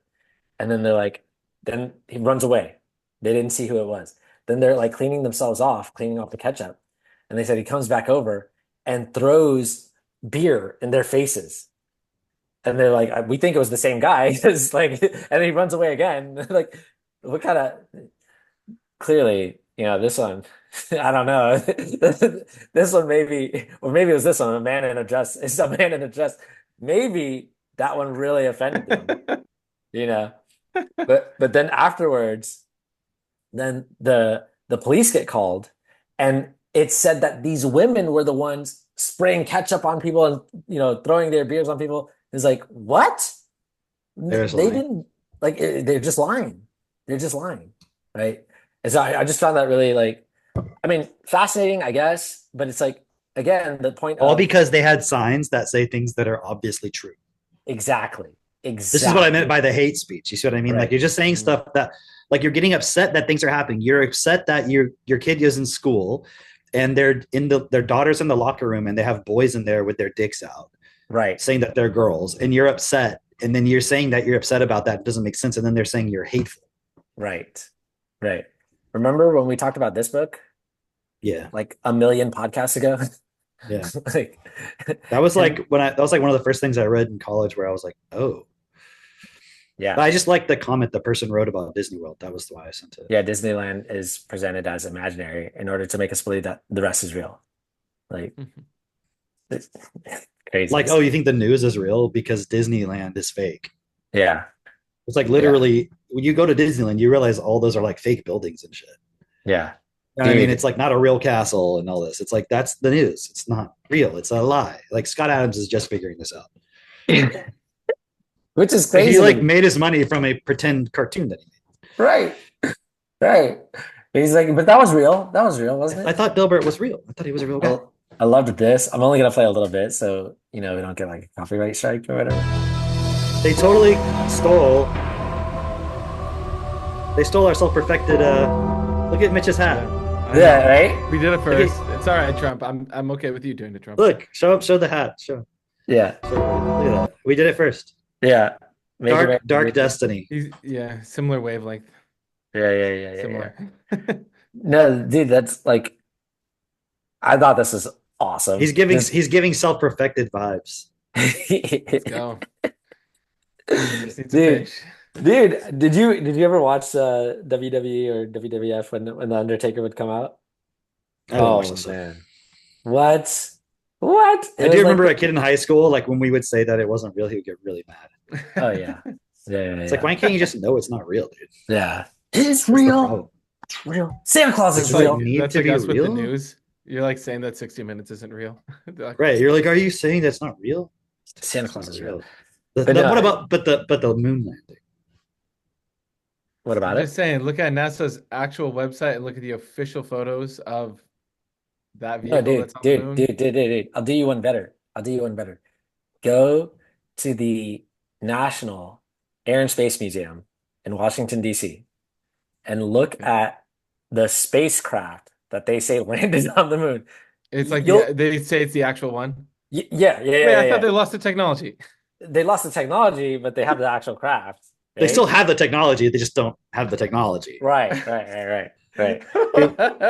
Dude, it's like those books where you're like, it's like a million years in the future and they don't have science anymore. And you're like, we lost the technology. And it's like, dude, that was only like 50 years ago. What are you talking about? It's all written down. It was in the book. That you have it written in the book. Just make it again. What the fuck? You forgot? Isn't we erase the tapes?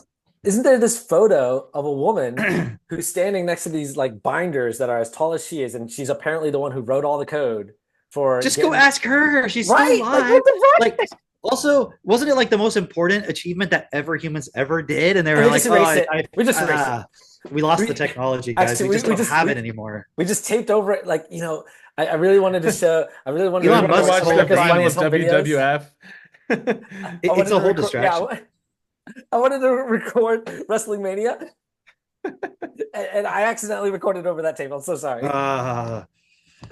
Dude, okay, just real quick on this point, okay? Yeah. Oh, okay. What's the thing people say? Like, even if you show all the evidence of like it doesn't make sense, and people still want to believe it's a conspiracy theory, what's the point they always go to? Once you've shown all the evidence of this and that happened, like 9/11, this and that, all the like, what's the point they always go back to? They wouldn't lie to us, though. I don't know. That's part of it, but it's like, all these people would have to be in on it, right? Yeah. Right. Okay. Yeah. So I was just thinking about that objection, right? But does the government ever do like a secret attack on the enemy? Yeah. Isn't that a conspiracy theory? Like from the same perspective, like don't all these people have to be in on it? Yeah. Like the enemy didn't know. Like how did Russia not know that sneak attack was going to happen? Right. Like how? Like okay. How long did it take them to plan the missile attack on Israel in Iran? Dude. How did Israel not know it was coming? Like way before. Well, because they're not in the Iranian government. They don't know what Iran. So you're saying all these Iranian people, they just all like knew about it and communicated together, but didn't tell anybody else? Yeah. Like think of how many people would have had to keep that a secret. Yeah. But I mean, it's easy to keep it a secret from another country, Yeah. Well, what if your government sees you as an enemy? Wow. What if the purpose of it was to lie to you and they see you as an enemy? It was just to okay. What about all those? Remember all those? Hold on. Did they keep the shit? Hold on. Did they keep the shit a secret from Russia? The moon landing. How come they didn't just copy what the U.S. did? Oh, that's a good point. Okay, what about this? All those old movies where like the war hero comes back, or the stories that you just hear from people in their own families, where grandpa was in what war or whatever, and he's like, there are just some things I can't tell you, right? And it's like because he was actually high level, top secret, whatever, and grandpa just wouldn't tell us these stories. He took it to his grave, but he knew some shit. You've Next heard time that he before. says that, just be like, "Oh, you were a part of the moon landing conspiracy, weren't you?" But also think about the whole thing with October 7th. Yeah. Right. How did they all keep that a secret? What about the fucking Israeli exploding pager thing? How did that was apparently years that was planned in advance, like for like years. Yeah. But they even set up shell companies and shit selling actual pagers and electronics and shit, and like to like make sure at some point. I mean, I don't even know if this is true. This is the story though that they're putting out there. So, and then you're going to be like, well, how can that be your last ditch resort of logic on a conspiracy theory? It's like, well, what they would have had to all know. It's like, hold on a second. Let's take Lockheed Martin. Did they develop the F-22? Yes. No one knew about it until it was developed, except for the things that they put out there. And how come the Chinese government doesn't have an F-22 and the Russian government doesn't have an F-22? Like, didn't they all have to fucking keep it a secret? You know who does have an F-22? Afghanistan. They got lunch. For free! For free! You guys, but it was cheaper for us. It was cheaper. It was totally cheaper to like lose all that money and time and everything. And so crazy. So now if China wants an F-22, they just go to Afghanistan. They're like, hey, we just wanted to look around, at the things that you have here. Like it's crazy. How would that alone not justify the expense of whatever it costs? Like it doesn't make any fucking sense. You just see it's all a scam, dude.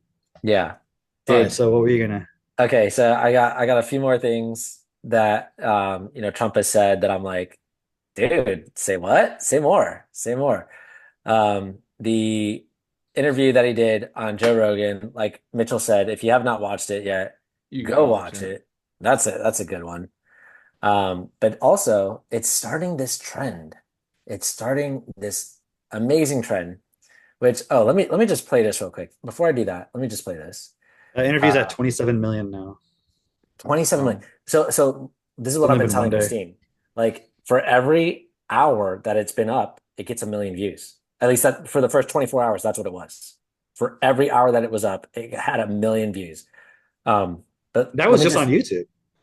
That was just on YouTube. We're not even talking about like on podcasts, on like Spotify and whatever. Check this out. This is I'm saying this because Trump went for 3 hours basically on Joe Rogan. 3 hours. And the way he ended was so funny. He's like, wait, how long have we been doing this? 3 hours? I gotta go. I gotta go. Apparently he was actually late somewhere. He was late to speech. Yeah, he was like, I have a speech. And now I'm gonna have to explain myself. If I'm off tonight, I'm gonna tell them I spent 3 hours talking to this guy. Like I'm blaming it on you. I gotta go. That's hilarious. Like, but he spent 3 hours talking, and the entire time you're listening, like I'm encouraging people go listen to Rogan or the Joe Rogan Trump podcast. Listen to the Andrew Schultz Trump podcast, because you cannot listen to these things and walk away still believing all the BS that's been said in the media. Like it, because you listen to just hours of him talking, and he's very reasonable. He's actually sounds enjoyable. Like it's fun to listen. Dude, I think the only thing people could actually react to is how he's like calling people stupid, and people could be, oh, that's very unpresidential. But if you look at his whole, like, if that's really out of the whole thing, the only like quote unquote negative thing, it's like, dude, I laughed out loud like 5 times listening to that. Hold on, well, why don't we want a president who says stupid people are stupid? Right. I agree. That's just part of the whole self-image thing. It's like, oh, my self-image is my president looks this way and talks a certain way, and it's like, right. Is also funny because he's like, I love the way that Joe Rogan opened up that podcast. Where he's like, so you literally you start running, you go on The View. Joy says, our friend, our friend, he's now running for president. It's Trump. And Whoopi Goldberg gives you a big hug. And then literally right after that, when you start winning, it's the complete 180 of just like, fuck that guy. He's terrible. And Trump's like, yeah. You know, a lot of these people, they call me, they say, Trump, they want to offer me a lot of money, but I'm gonna have to talk bad about you. I don't want to do it. He says, I tell him, go ahead, say bad things about me, say negative things about me, go make your money. It's okay. I get it. Trump seems so magnanimous. Anyway, I wanted to share this first though. This is Kamala Harris in her town hall, her own town hall. Bro, what? Yeah. Bro, okay. This is gonna be perfect for you. Let me just speed it up just a little bit. This is perfect for the you. highlight clips, right? Also on Joe Rogan, the only point where he tried to defend her was like, well, and actually I saw a thing where they were talking after. It was like the next day he did a podcast with some of his friends. And he was making this excuse for her of like, well, she's just really bad at like doing the, okay, answer the question and so forth, because, you know, she's never really had to do that sort of a thing before. And I was just like, that should disqualify you then. Right. Like you're the vice president and you've never had to do that. You've never had And to it's like, so let me ask you a question. What about her makes her why she should be the person running for the presidency? No. Like all you can do is make an excuse as to why seems retarded. It's like, well, but you know, she doesn't really know how to like answer off the cuff and stuff. And it's like, okay, so what are the positive things that she actually can do? Like, how did she get to the point where she's the person that's there? It's like she's only there because they wanted to have a black woman because it'd be easier for Biden to win. Right. And they probably were setting it up so that they could do this later, but it's not like do you know what I'm saying? Like there was no She has special no merit. She has no merit on her own. Yeah, it's just that she's not Trump. That's the only fucking thing. Mitch, I want you to watch this. Oh, you're gonna love this, dude. Play it. You're gonna get a real-time reaction video from me. Yeah, and here's the thing, though. Here's the thing. When it cuts off, it's not like it's cutting it off at an inopportune time for her. It's like it's giving her like actually she's the cutting best out the best possible light, right? So check this out. This is seven Mr. times Town Hall from a few days ago, apparently. And by the way, the town halls, the way that they're set up, is it's like you get the questions in advance. Like this is on your home turf, basically, for a town hall. This is like helping you. Yeah, this is supposed to help you, right? So check this out. This guy asked her a question. Curated town hall. What weaknesses do you bring to the table, and how do you plan to overcome them while you're in speed it office? up. Don't speed it That's a up. great question. It's just annoying. Kamala's voice already annoying. You're not gonna get the full, yeah. Joe. So go- Well, I am certainly go not back. perfect. So let's start there. Okay. I just wanted to get a full question. Good. What weaknesses do you bring to the table, and how do you plan to overcome them while you're in office? That's a great question, Joe. Well, I am certainly not perfect. So let's start there. And I think that perhaps a weakness, some would say, but I actually think it's a strength, is I really do value having a team of very smart people around me who bring to my decision-making process different perspectives. My team will tell you, I am constantly saying, let's kick the tire on that. Let's kick the tires on it. Is there something? Okay, pause it. Okay. Any reaction, Mitch? I mean, she kind of maybe a little bit saved it. I'm going to give her full benefit of the doubt.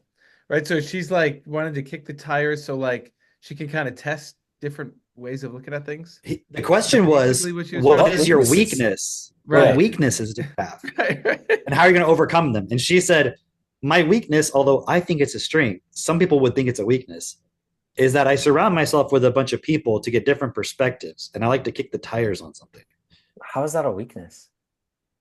Also, how are you overcoming it? Is she saying it's a weakness because it's like she's indecisive and she doesn't know it? Like so maybe that's why it could be a weakness. I would think that's a good thing. Like, if the weakness is actually I'm retarded, so I have to have a bunch of people, and I can't make the decision myself, and that's the only reason why I have these other people. Then I could be like, well, yeah, okay, that's a weakness, but I made it a strength. Like I'm retarded, and I don't know a lot, and I can't make decisions on my own, so I need a lot of people. If she had said it like that, I'd be like, hey, at least you said it as a weakness. Instead, she's like, my weakness is that I like to get perspectives from lots of people. Who would say that in itself is a weakness? You know, when you're why do you just say my weakness is I don't know how to fucking answer questions when they're asked? Spoiler alert. She does. Spoiler alert, she does say that later. It's like you're answering the questions in the wrong order. Right. Right. Maybe they just See, like, separately I had note edited this. cards. She's answering the wrong one for you. Look at this. Look at this. You can point to in your life, Oh, let political me- life, let me- or in let your me- life. Go back just so you can get the full. Saying, let's kick the tire on that. Let's kick the tires on it. Is there something you can point to in your life, political life, or in your life in the last 4 years that you think is a mistake that you have learned from? I mean, I've made many mistakes. Just one that you've learned. And they range from, if you've ever parented a child, you make lots of mistakes too. Pause. You said political life. Has she ever parented a child? No. Does she have? She's any just children? everybody else. If you ever parented a child, You made mistakes. So you can relate to me because I have apparently made mistakes. Wait. She's saying if you've ever parented a child, you've made a mistake. Anderson Cooper, a gay man, has parented more children than this woman. Okay. Just watch him too. Oh, this is fucking funny. Continue on, Kamala. In my role as vice president, I mean, I've probably worked very hard at making sure that I am well versed on issues, and I think that is very important. It's a mistake not to be well versed on an issue and feel compelled to answer a question. So you've been. Whoa! That was a zinger. I didn't fucking follow that at all. It's a mistake to not be prepared. I don't do that. Okay. I don't do that. I always like to be prepared, but I'm not going to answer your question. It's like, and feel like you have to answer questions. Like, did you ever have a friend? That was so insane when she was like, it's a mistake to not be prepared and feel like you have to answer a question. It's like, that's what you're doing right now. So are you fixing this mistake? You know what's crazy? I feel like it's man, I don't know how to explain it. It's like Trump never really admits he made a mistake, but he doesn't seem like he's trying not to. It's like it seems like she's trying to avoid saying anything negative about herself. Right. Did you guys That's ever what it have seems a like she's friend trying as to a do. kid? Right. Did you ever know kids that you grew up with, and they would always lie, but then they would have a lie, and then there'd be another lie, so it's like it didn't make sense. Yeah. It seems like That's what it in seems her like is mind, happening here. it seems like in her mind, all she can think about is something evil or a lie, and she's trying not to say it. Yeah, I'm not allowed to say that. I'm Like, not allowed to say that. I'm not allowed let me to say a bunch of stuff that sounds like nothing. Yeah. That sounds like what you want to hear. Don't say this. Don't say this. And so it's like it's like it really seems like she's inside her body, like a different little person, going like, "Oh shit, how do I control this thing?" So- Okay, Did you ever don't watch say that. SpongeBob? Just to keep. You ever watch SpongeBob? I know You about that it. I character heard of it. Plankton who like takes over the brain. Right. It's like she has this like little demon inside her. I think of Krang. What? From Ninja Turtles. Oh, Sorry, jeez. different generation. I didn't watch SpongeBob. Jeez. Been in the White House for 4 years. You were vice president, not the president. But why wasn't any of that done This in is the my last first 4 question. years? Well, there was a lot that was done, but there's more to do, Anderson. And I'm pointing out things that need to be done, that haven't been done, but need to be done. Thank you, Eric. And you're The question was. Who's that? The question Why was. weren't? Yeah. Why didn't you do these things? Well, there was a lot that was done, but there's more that needs to be done. Like, what was done? No, that's what I want to know. What was done? Why didn't you do these other You sent things? a lot of money to Ukraine. These things are so important. Why weren't they done? Because you did a lot of other things. Like, yeah, but all the other stuff that you did is the shit that Trump is using against you because it was stupid shit that didn't solve this problem. And she's like, well, we did a lot of things, but now these are things that need to be done. I'm like, you basically just agreeing with Trump. Craziness. What are you saying that's different than what Trump is saying at this point? Absolute craziness. Let's see what Eric had to say, or what she says to Eric. You're absolutely right. You know it. I know it. I think most Americans know it. Price of groceries is still too high. Well, I may not be quick to. Okay. She admits that price of groceries too high. What's this one?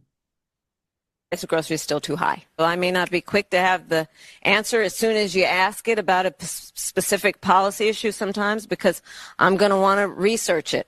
I'm going to want to study it. I'm kind of a nerd sometimes, I confess. 2022, Did you get that, bitch? She's not quick with the answer for you She doesn't want to give you a straight fucking answer. That's what I heard. because she has to research it. She wants to study it. She's kind of a I nerd. heard sometimes. advisors what to Already say. know. Have you ever talked to a nerd? They fucking Have you ever heard a know. nerd not answer the question? I've already researched it. I know all the fucking answers. I know everything that you're gonna say. Like that's a nerd. I'm kind of a nerd sometimes. But you still haven't answered any questions about why prices are so high. The only thing she said, the only thing she's ever said I have about to go why prices research are it. high, no, is because of price gouging. That's their answer. Which is ridiculous. They're saying it's price gouging. Which is actually called greedflation. When everybody else raises their prices, Greedflation. and then you raise your prices, even though you haven't had anything go up as far as like in your production, like none of your costs have gone up, but you see everybody else raising their prices, so you raise your prices. That's what they call it. But that means everybody else raised their prices for some reason. But why would you just lower your prices? Because there's no cost to you, and everyone would go buy from you. Right, exactly. So I just don't even know if that really ever happens. Let's see this one. 2023, there were record border crossings. Your administration took hundreds of executive actions. It didn't stem the flow. Numbers kept going up. Finally, in 2024, just in June, 3 weeks before the first presidential debate with Joe Biden, you institute executive actions that had a dramatic impact, really shut down people crossing over. Why didn't your administration do that in 2022, 2023? First of all, you're exactly right, Anderson. And as of today, we have cut the flow of immigration by over half. In fact, the numbers I saw most recently, illegal immigration But if is it was low. that But hold easy on, let with me that finish. executive action, why not do it in 2022, 2023? Because we were working with Congress and hoping that actually we could have a long-term fix to the problem instead of a short-term fix. You couldn't have done one and both at the same time? Well, here's the thing. We have to understand that ultimately this problem is going to be fixed through congressional action. Is a border wall? Okay, So- pause. Okay, so what? You couldn't have done both of them then? You know what though? I wish he went one step further. U.S. Anderson went one If step I was further? him, I would have been like, you know what? I totally agree with you what you're saying here. So why'd you do it just now? Yeah. Right. So you couldn't do it then because you agree it's a long-term thing. So why'd you just do it now in 2024 Right. through executive action? Why did you? The reason you didn't do it then is because you see it's a long-term problem. So why did you still not continue to do it? It seems like you're just doing it to like kind of defeat Trump's argument or something. Yeah, trying to just win the election. Do you see what I'm Only- saying? only when Like, it's, like, so you know, why did they benefit. do it just now? She didn't answer the question at all. It's not the thing about it is she's not even good at the politics point. She's not good at lying. about it. She's not even good at like manipulating. Like, dude, think God, Jehovah, Yahweh, Vishnu, Allah, Muhammad, Allah, whoever. Buddha. Think all these people, Buddha. Any more? What is Flying that? spaghetti Christ consciousness. Lao Flying Tzu. Spaghetti monster. Lao Tzu. monster. Any others? Yoda, for sure. Thank Yoda. Yeah. Thank them all Uh-huh. that Gavin Newsom Gavin did Newsom. not get the fucking nomination, dude. Yeah, Gavin Newsom. Right. Let's see the last one. That's my nickname for Anthony Bourdain. Or no, not Anthony Bourdain. Anthony Bourdain. Anthony Blinken. No, David Carradine. What? Isn't he the guy who like choked himself and is like trying to jerk off? No, Who did that? that was the guy who played I the know. monk. Yeah, David Carradine. I'm pretty sure he like died from that sexual asphyxiation thing. No, Robin Williams. Robin Williams did from that? Oh no, maybe it was just. I think it was Robin Williams. I think he. I mean, I don't know. I never looked into it. Dude, what if you were such a comedian that you literally killed yourself that way? For the joke? And then you like put a sign that said, ha ha ha, gotcha. Yeah. Or like, it just says, isn't this crazy? That's when you. Yeah, that's where you're committed. Committed till the end. All right. My greatest scene ever. Last That'd be one. some and then- weird surrealist performance art. Shia LaBeouf. Hey, call me. I Dude, got some that could be ideas. Shia LaBeouf's final I got act. some fucking Wow. hashtag noose come. Mitchell, last one, and then we want your reaction. Stupid? Well, let's talk about Donald Trump and that border wall. Is the border wall stupid? Was the question. So remember, Donald Trump said Mexico would pay for it? Come on, they didn't. But you're agreeing to a come bill on. that would earmark $650 million to continue building that wall. I pledge that I am going to bring forward that bipartisan bill. Let's just fix the problem. To fix the problem, you're doing this compromise bill. It does call for $650 million that was earmarked under Trump to actually still go to build the wall. I am not afraid of good ideas where they occur. So you don't think it's stupid anymore? I think what he did and how he did it did not make much sense because he actually didn't do much of anything. I just talked about that wall, right? We just talked about it. He didn't actually do much of anything. But you do want to build some wall. I want to strengthen our border. There you go, Mitchell. So, your thoughts? Imagine- I'm not going to vote for Kamala. That's for sure. You have a contractor come to your house. Yeah. You don't have a fence. And he's like, would you like me to build a fence? No, you go, I need to strengthen the border between my house and my neighbor's house. And he's like, I could build a fence. Would you like me to build a fence? She's like, I'd like you to strengthen the border. I could build a fence. Strengthen the border. You're like, just say build a fence. Yeah. I mean, that's got to be like part There's of no it. fucking way she's building any. Can border. you find or maybe I can, hold on. Kamala border stupid. Kamala border when she was saying I wrote stupus. Stupid. I'm trying to find one where she's talking about it being stupid. I'm not finding like the clips I'm looking for. It's probably buried somewhere. Google has decided to make that impossible to find. No, I'm looking on Kamala border wall stupid. But it's all those clips though. You know what I think should actually happen? If you run Google and you start making it where you can't see like certain things about politicians, like remember when it was hiding all the stuff about Hillary and what she was doing, like you couldn't look up like anything that Hillary had done, but if you looked up anything negative about Trump, it would give you all that. And the same thing with Joe Biden and all that. I think if you run Google, you should be at least fined, if not maybe serve some jail time for like an election interference. Like that to me does not make any fucking sense. I mean, I can't find it. They're all saying that she said it's stupid. But I was trying to find like a clip or something, but it's like, there was points where it's like they were literally saying like, I saw the clip recently. I just can't find it, but it was like where she was saying that it was a stupid idea, like having the border wall. Do you see what I'm saying? Like very directly. And now when he's asking her about it, she's like, oh, I'm not saying it's like, I like good ideas. And then he's like, so it is a good idea. And she's like, well, not the way he did it, but because he didn't do anything. But I was alive back then. I remember he was trying to do it. Everybody was blocking him, even the Republicans. It wasn't because he didn't actually want to follow through. That is total bullshit.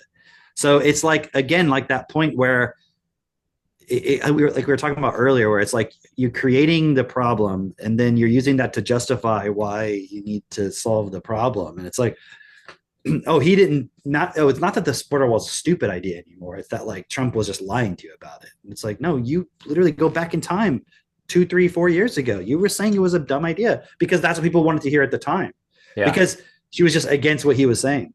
But now that they know that people actually care about the border and immigration, they're doing the executive orders and talking about the border security.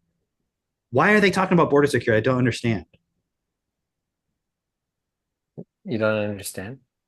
Meaning, at the same time, aren't they like, what's the problem with immigrants? Immigrants are great. They should come over. It's not an issue. Like, it'd be like saying how great trans people are, but, we also need to reinforce the idea that there's two genders or something. You're like, how can you have both of these thoughts simultaneously? It's just double think. It's like, because they know people are selective. So the Democrats who want her, they want her no matter what.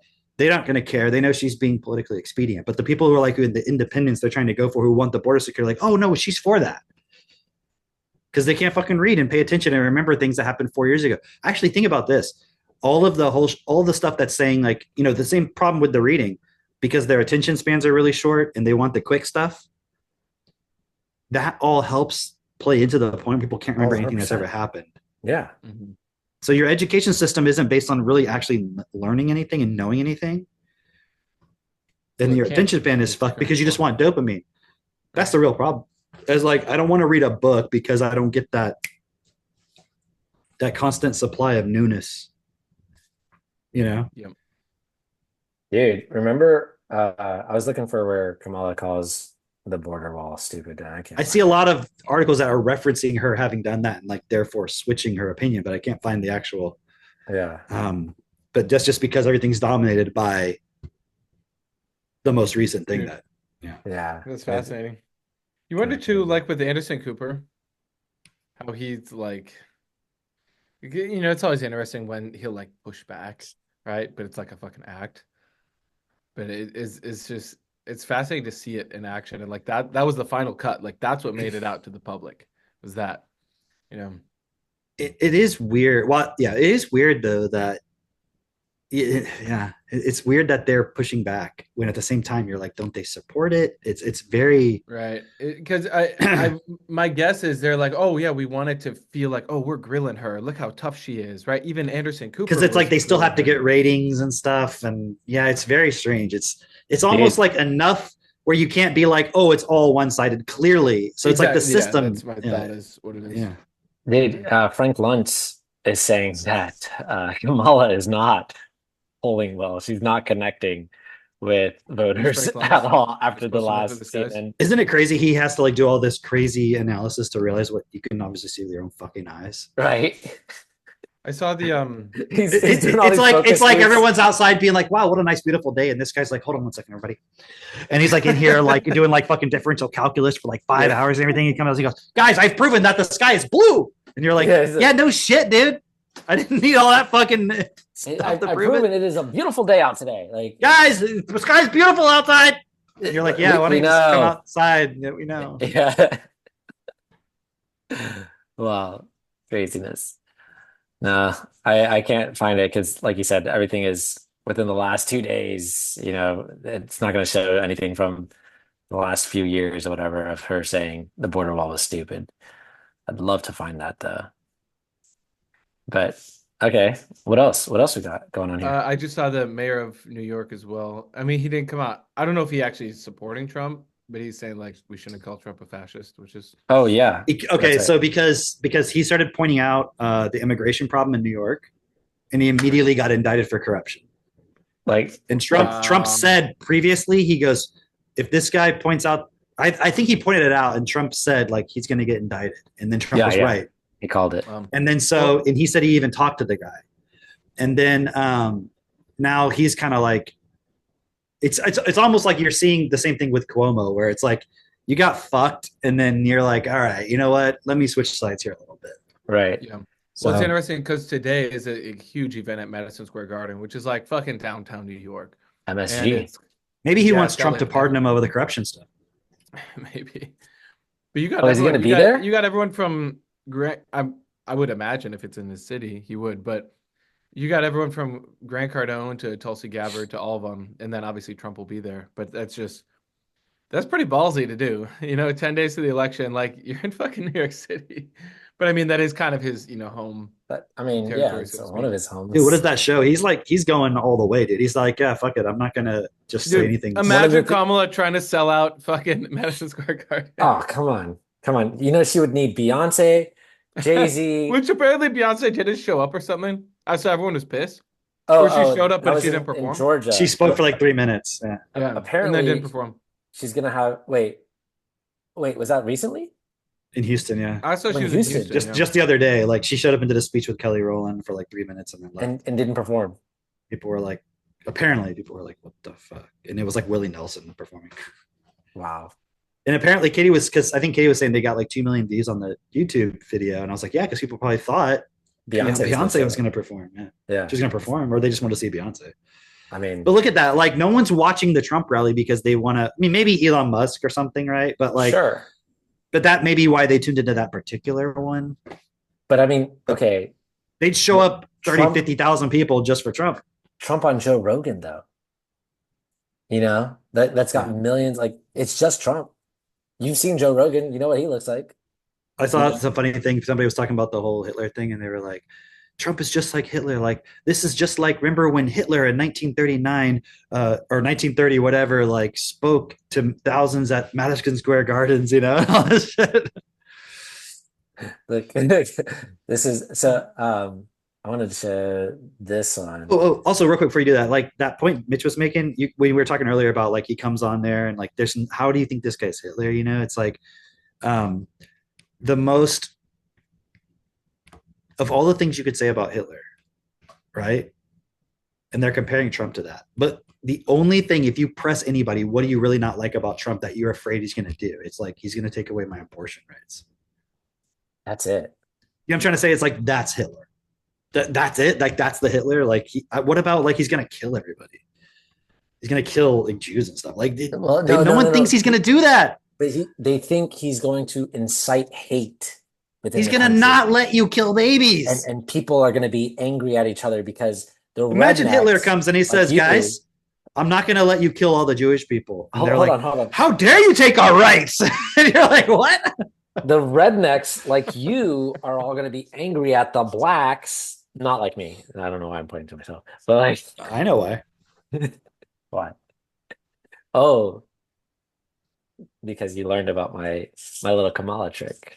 I grew up in a middle class black family. I grew up in a middle class. We owned slaves and everything. Do you notice every time she says yes, she does this, and every time she says no, she does this? No. Classic Indian. It's true, Mitch. I have never seen her do that little thing they do. This thing. Yeah, I've never seen her do that, which is pretty crazy. So this is Trump on tariffs. I thought this was amazing. So this is getting back to, Trump said he's going to do a tax break, or he said what he said specifically is he would let homeschool parents spend $10,000 tax free. Dude, Bobby Fischer is posting on X. That's crazy. I'm going to tax those cars at the rate of 100 or 200% a piece so that you won't be able to sell them in the United States. They just announced they're not going to build the plant. Yeah, I read this. I did a big favor for our country by doing that. And I'm not even there yet. To me, the most beautiful word, and I've said this for the last couple of weeks, in the dictionary today, is the word... More beautiful than love. Tariff. It's more beautiful than love. It's more beautiful than anything. It's the most beautiful word. This country can become rich with the proper use of tariffs. It'll keep Did you just companies... float out the idea of getting rid of income taxes and replacing it with tariffs? Well, okay. Were you serious about that? Yeah, sure. But why not? Because our country was the richest in the Trump guarantees he will get rid of it. 1880s and 1890s. A president who was assassinated named McKinley. He was the tariff king. He spoke beautifully of tariffs. Yeah, dude. Now it's like time to get red pilled on McKinley, dude. Dude, yes. I bet you there's some shit about McKinley, dude. I don't know because he got assassinated, by Israel, and it was just before. This was just before we went to the Federal Reserve, right? That would have been around that time, right? And then we had income tax, and he wouldn't. 1890s. I guess I don't know. He was 1897. 1897. Yeah. Okay. But it would have been in the setup to all that. 20 years basically before. Hold on. Wait. Okay. Go ahead. I'm gonna look up who the fuck did it. Okay. Yeah. Please. Oh shit. Okay. Wait. This is the precursor. You're getting me excited. Who did it? North Dakota says they could become the first state in the country to end property taxes. That would be Let's huge. go. Carry that over to Minnesota too. That would be absolutely huge. And if passed, the measure could prompt other states to consider ditching their property taxes as well. Dude, that would be amazing. Absolutely amazing. Because property taxes have gone crazy over the last few years because property, real estate has gone up. And it's interesting because this would be a allodial title. Remember when we were talking about allodial titles before? This would be actual allodial title, meaning you own it outright and nobody can tax you on it or claim anything on it or anything. It's like you own it. That's it. Right? All right, what else did we have here? Oh, I bet World Economic Forum doesn't like that. There was an in-person Democratic surge in Florida. We went from R27 to R plus 26.5. Ooh, down half a point for the Republicans in Florida. It's obviously satire, right? But really interesting because Miami-Dade is a Democrat city. Now we are still, a couple weeks or 10 days at least out from not even, is it 10 days? Oh, about 10 days out from the election. But Miami-Dade is usually very blue. So that is pretty interesting here in Florida. What else we got going on? Oh, I saw this. I didn't actually watch this, but I read the title of it. And I wanted to say this, Cam, the meat eating thing, right? We have somebody here in our community who was allergic to meat since they were 14 years old, because they got bitten by a tick. They got alpha-gal, whatever, right? Haven't been able to eat meat since. In fact, if anything is cooked in the same pan where there's still like grease from, like red meat or pork or whatever like that, they break out in hives, right? Yesterday we had them over, and by the way, they had a baby recently. While they were pregnant, they were craving meat. They were craving, bacon, all this stuff, but didn't want to take the chance, obviously, while pregnant. So we had them over yesterday, and she was hungry. Only food that we have here is red meat. Like we usually have chicken, but this past weekend we were all about the Korean beef that Christine got that recipe, I think, from Jess. We had pot roast, so that's what we had to offer. She ate the pot roast and did not have any issues eating the red meat. So just wanted to let you know, possible cure for alpha-gal is get pregnant. So if you've ever, had some issues with eating red meat, just go ahead and get yourself pregnant. What else we got I'll here? do that. Right now I'm pregnant with learning about McKinley's assassin. And what have you found? He became interested in socialism. His assassin became McKinley interested apparently did. Wait, who became interested in socialism? The assassin. He started going to like socialist meetings and shit. Yeah. Okay, can you play that one, Drake? I didn't. And see then it. he got into anarchism. Should never again stand behind the seal of the President of the United States. Never again. Never again. Never again. Should never. Okay. So you saw that, right? Now let's play you this one.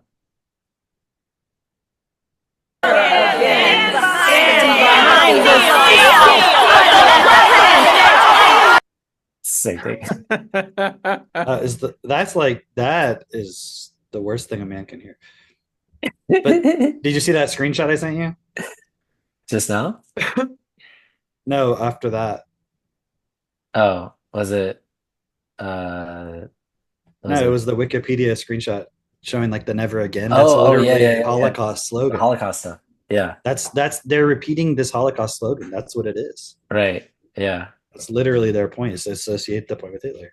Oh, which by the way, we've been watching a lot of Candace Owens lately. What's up, Maximus? We've been watching. Oh, he can't hear me.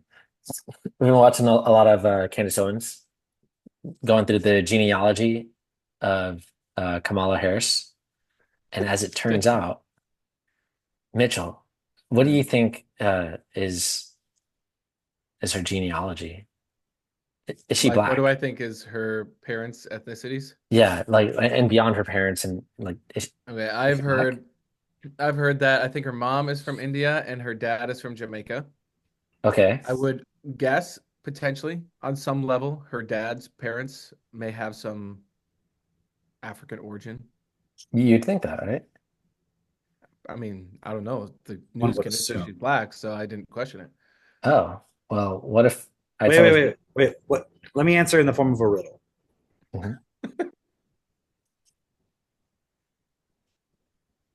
What does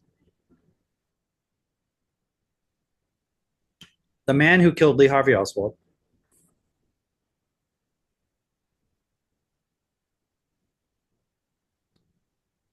the Secretary of the Department of Homeland Security, Ooh, the current first female president of Mexico, yes. Ding, ding, ding. Ivanka Is it Trump's really? husband, like Ivanka Trump's husband, Is it really? George Soros, It's getting too obvious now. Never again. Wow. And Benjamin No way. Netanyahu have in common. On both sides, on her both sides of her family? On her dad's side, for sure. And actually, no, on her mom's side as well. They were showing that as well. Yeah. So is she also black? So one of those black Jewish situations? Mitchell, she was it never black. explains why she can never answer a question directly. She was never black. She's like, She's just not black. Google. Like you assume she is because she's Kamala Indian, Harris so she could be black. it's just gonna say her father's from Jamaica. There is literally It's just See, gonna say Jamaica her- is a tricky one because you're like, well, that could be. Hold on. Dude, I know it. Okay, I have Hold on. go ahead. Guys, okay. Hold on. Let me check. Let me say something. Okay. mainstream is doubling down on her being black. Uh-huh. Okay. Hold on. Okay. Here. I'm just gonna play sound. Okay. Go ahead. Are you ready? Listen. Yeah. I want you to tell me if this is a black or a white. Just listen. Yo! Little Lion Sound! You know everything already. M-Dot. What do you think? Just wait. Active father, yeah, that. Yo! Little Lion Sound just a bustin' at them head. A sexy girl say she want to get we head. When them drop rhythm, everything red. Big dub play. Now the pussy dead. Where we there, Switzerland, you hear what me said. West Cumberland, a Waterford tree. Wake up in the morning, they know say that we best. Smoke so much weed, then think I'm not the dread. Is that what you were expecting? Fucking at the kitchen, No. fucking at the chair. Is this what you were Fucking at expecting? the bathroom, cock it up upon the set. When Little Lion Sound, everybody draw near. Also, by the way, that line. Fully active father, listen. yeah, that. Yo, Little Lion Sound just a bustin' at them head. A sexy girl say she want to get we head. When them drop rhythm, everything red. Big dub play, now the pussy dead. Now the pussy's dead. Wow. Okay. This guy's a lot of confidence. Okay, so for those of you who want to follow m.r, Wearing a right? turtleneck could too in the studio. Damn. If I go, look, this is great fucking, I don't know what you even call that style. What is that style? Dub. That's just Jamaican rap. Yeah, okay. This is this amazing Jamaican rapper. I don't know, whatever. You'd be like, of course, it's a black guy. If I played you the mean- sound, you'd think so. I mean, if you listen to his Sounds lyrics- can be deceiving. listen, I'm going to tell you, there are a lot of Jamaicans who would be like, I would not let my kids listen to this shit. That is too much. that is ratchet. No, yeah. Go look up some of his music videos later. No thanks. Like, holy shit, dude. That's hilarious. That's hilarious. See, I know a lot about a lot of things. Just wanted to Wow. Oh, you If you're sound a telling lot me like that's Kamala. when we talk about high Yeah, vocabulary, this is what I mean. I So know a that's lot about Kamala's a lot. cousin right there. Got it. 100 gex. Oh, what is it? 1,000 gex? I forgot the name already. No, 100 gex. Yeah, 100 yeah, gex? 100 gex. M.R. I'm a well-cultured man. Wow. So So we that should make a actually hybrid. is, We should make a hybrid between those. Mitchell, the reason why he was showing you that is because that actually is Kamala's cousin. That's why they literally have her story. brother. That's her twin brother. Now, did he endorse her? Crazy. I saw that shit. This is a while ago, but about Tim Walz's family all like took a picture, basically wearing Trump shirts. So like, we don't fucking like. Yeah, I him. think it was like some cousins or something. Hilarious. Yeah. That dude's a fucking train wreck. Yeah. I mean, just I like It's like that- you got Biden and you got Kamala. They're like, let's find someone more retarded than her, and then just shift everything up. And you're like, everything's getting progressively worse. Like what's like next time it's gonna be like Waltz for president, and like the fucking vice president's gonna be, I don't even know, like Sexy Red. You know, Yeah, maybe a trans. M.R. could be president. I mean, it's not that far off, right? Yabba dabba da, yabba dabba da da. I don't know. What do you guys think is gonna happen? You think Kamala will just cave in on herself and actually lose, or do you think Trump will win, but then we won't actually know if he wins, and then like they'll steal it back? That'll be interesting to know, because it just looks like, from what I'm seeing from all the early voting stuff, that Trump is like, in terms of, it's like you can't see the end of the race, but you can see how far ahead the one car is from the other one, and you're like, okay, whenever it's like this, that guy wins for sure, right? Yeah. So As it in looks like pro- he's gonna win. favoring Trump. Yeah. I mean, Except I think don't it's see. 25 Okay, million voted already. I don't see how he could possibly lose at this moment, because even CNN is saying like it does not look good for Kamala. Like she did not do well on this town hall, which is like Dude, we're that in the town final hall was stretch. atrocious. And even That was so even bad. What's his name? Trump was saying on the Joe Rogan podcast, he was like, she's taking all these days off. Like, what's that about? Oh, Like- you know what I just realized too? Like, remember we were just talking about why is Anderson pushing back, Yeah. But like part of the thing is, if you just only give positives, people don't believe it, right? So, like if I was going to do an interview with you, I'd want you to be like, yeah, but people say this though. So, but I already know like how to handle it. So it's like he wasn't even really trying that hard. It's like, okay, but come on, remember I was supposed to like give you the negatives so you could like slam dunk on them, right? Yeah. And she He's just like- fucking dropped the ball. It and looked just, like she was like, come on, we're friends. Don't say that to me. Like, stop pushing He's back. like, no, we were supposed to. We rehearsed this. Like, yeah. Yeah. I don't know. Maybe it's like, maybe at this point they're like, you know what, fuck it, dude. Let's get Trump to win, because I can't take 4 years of fucking like low ratings. Yeah. Like if Trump wins, we'll like CNN's like, we're back on top. It's like, imagine if you're CNN, you're like, if Trump doesn't win, think about it. What happens to Trump after that? Oh, nothing. He's just like, I mean, it's all he's, gonna like, go leaves quiet the about him. public eye. No one basically. cares about Trump anymore. Like he Right. might still be in the public eye and stuff and try to say shit and Right, steer he's probably the politics best thing somehow. for their ratings. Yeah. But he's never going to run again. Like it's like at He's this too old. point, Yeah. it's just not going to, I'm sure it can't work. Right. So Yeah. they're probably like, dude, this is our last Trump time. Right. And she's kind of trying to run on that point of like, guys, if we defeat him now, you'll never have to hear of Trump again.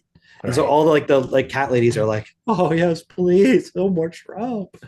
But I mean, Yeah. if he wins this time, you also like it's just 4 more years, Yeah. Well, I love that. I saw the meme and they were like, all these like liberals realizing now that if Trump had just won last time, we would be done with them already. Right. Jess had sent me something, and it's the propaganda that they're putting out about tariffs, right? This is Oh, boy. interesting because most people don't- 500 reasons why high income tax is good for you. right, but most people don't understand tariffs, which by the way, what's her face has said that she wants to raise what's it called? She wants to raise what am I trying to say? Oh, taxes. Kamala said she wants to raise taxes. So this is Yeah, no shit. Yeah. How do you pay for fucking how do they ostensibly pay for government shit? Right. So this is what Jess sent me. reminder, these are the things that she's seeing. Domestic companies, thus consumers, pay for tariffs, not the country the tariffs import taxes are on. Companies pass on the cost to consumers by absorbing it and increase prices at the store. So what do trade partners do? They impose counter tariffs, reducing exports and demands of goods from that country and find different trade partners. Okay, so just so you know, Trump says he's going to put tariffs on these companies so that they cannot sell their product in our country.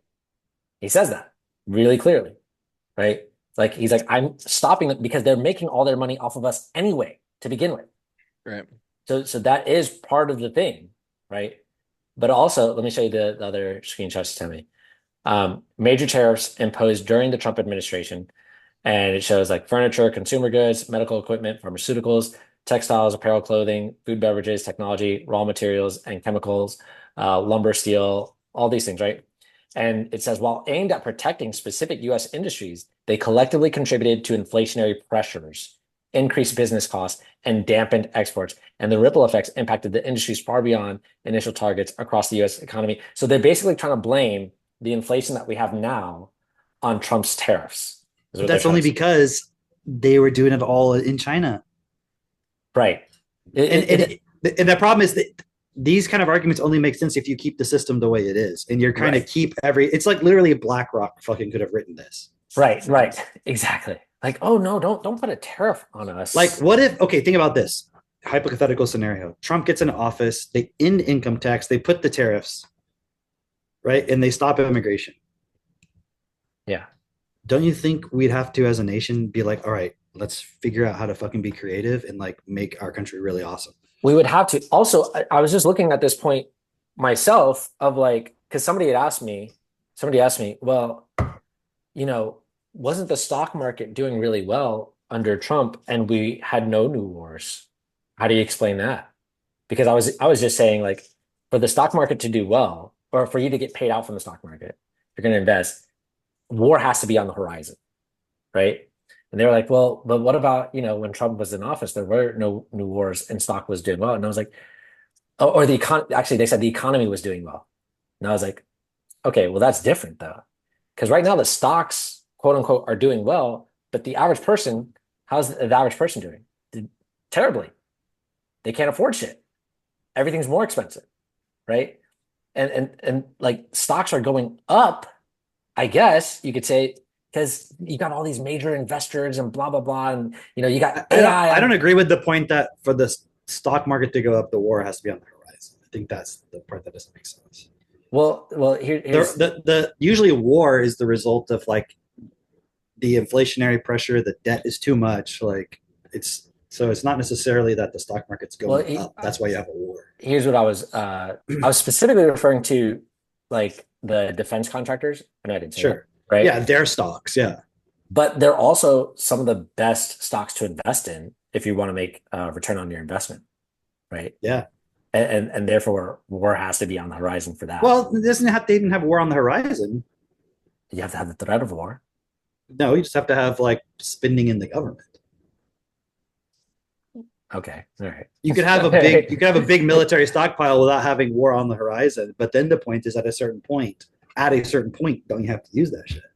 Yeah, but also like, okay, because at a certain point, I'm not saying you're wrong. I'm just saying I can see why they didn't get the point, because it's like you're trying to argue that, well, the only reason they're doing well is because there's a war, and they're like, yeah, but it seems like the economy was going up under Trump and there wasn't a war.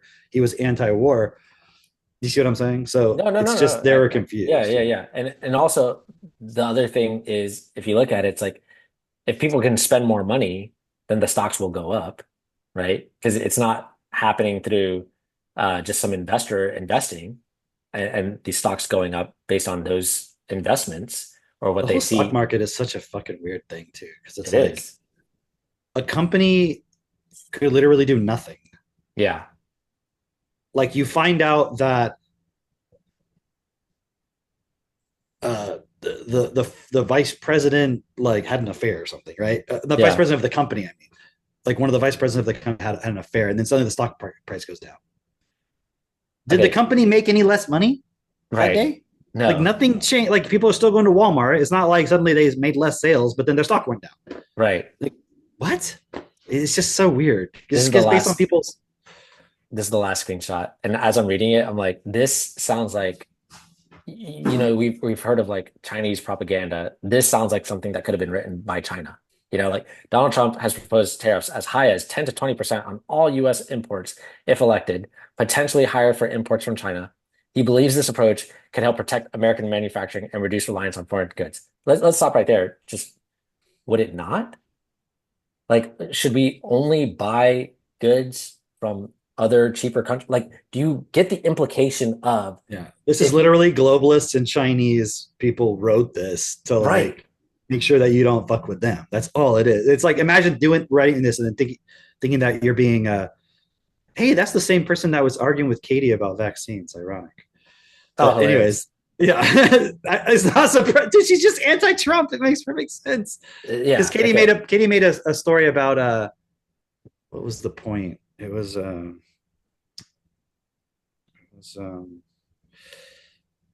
oh, that meme where it's like Kamala talking about the vaccine.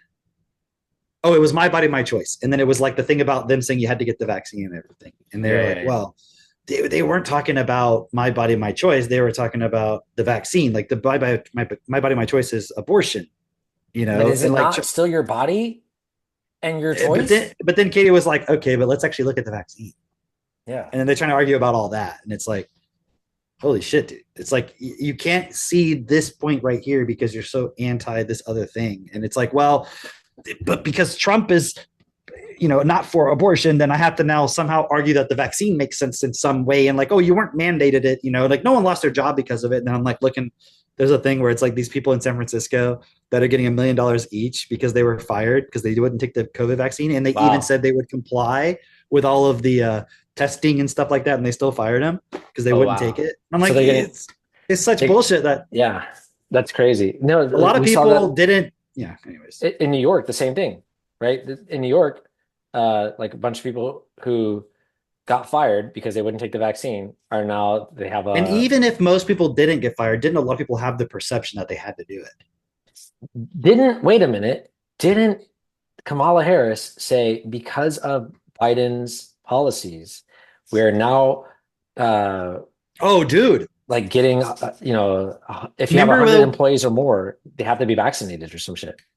But remember that clip where she was saying how with the suck of my pen, I could get them on the lowest level offense and like basically wreck their life. Yeah. And then isn't it the same fucking mentality about, but that's right. It's the same mentality about the vaccine. It's the same point. It's like, I can fuck with your life if you don't. Sold. They had to get a certain amount of people to take it. Yeah. Hit that quota. Yeah. It's fucking insane. And look, they did the same thing in Canada. They did the same thing where Trudeau's like, I never said you had to get the vaccine. I just encouraged that you did. I never said it was mandated. Just made it like impossible for you to not. Like, we will not allow you to walk out of your home if you don't, like, what the fuck? The guy was saying, like, you cannot work. You cannot, like, get on public transport. You can't, like, go to a restaurant. You can't do shit. Fuck you. Fuck you and your whole fucking family. Like, whoa. I never said you couldn't, like you couldn't just not get it. Like, what? Dude, Biden straight up was on an address saying if you get the vaccine, you won't get COVID and you won't transmit it either. He said that. Like, I saw him say it. I've seen the clips of him say it afterwards. He said it. And he also now they're like, oh, we didn't do that. And, you know, it's just total. He also said the only thing it did, seems like, is had negative side effects. It would be a cold winter of death. Remember that? Yeah, dark winter. Yeah. Dark winter of death. Like, oh, dude, that just reminds me. I forgot to bring the book over.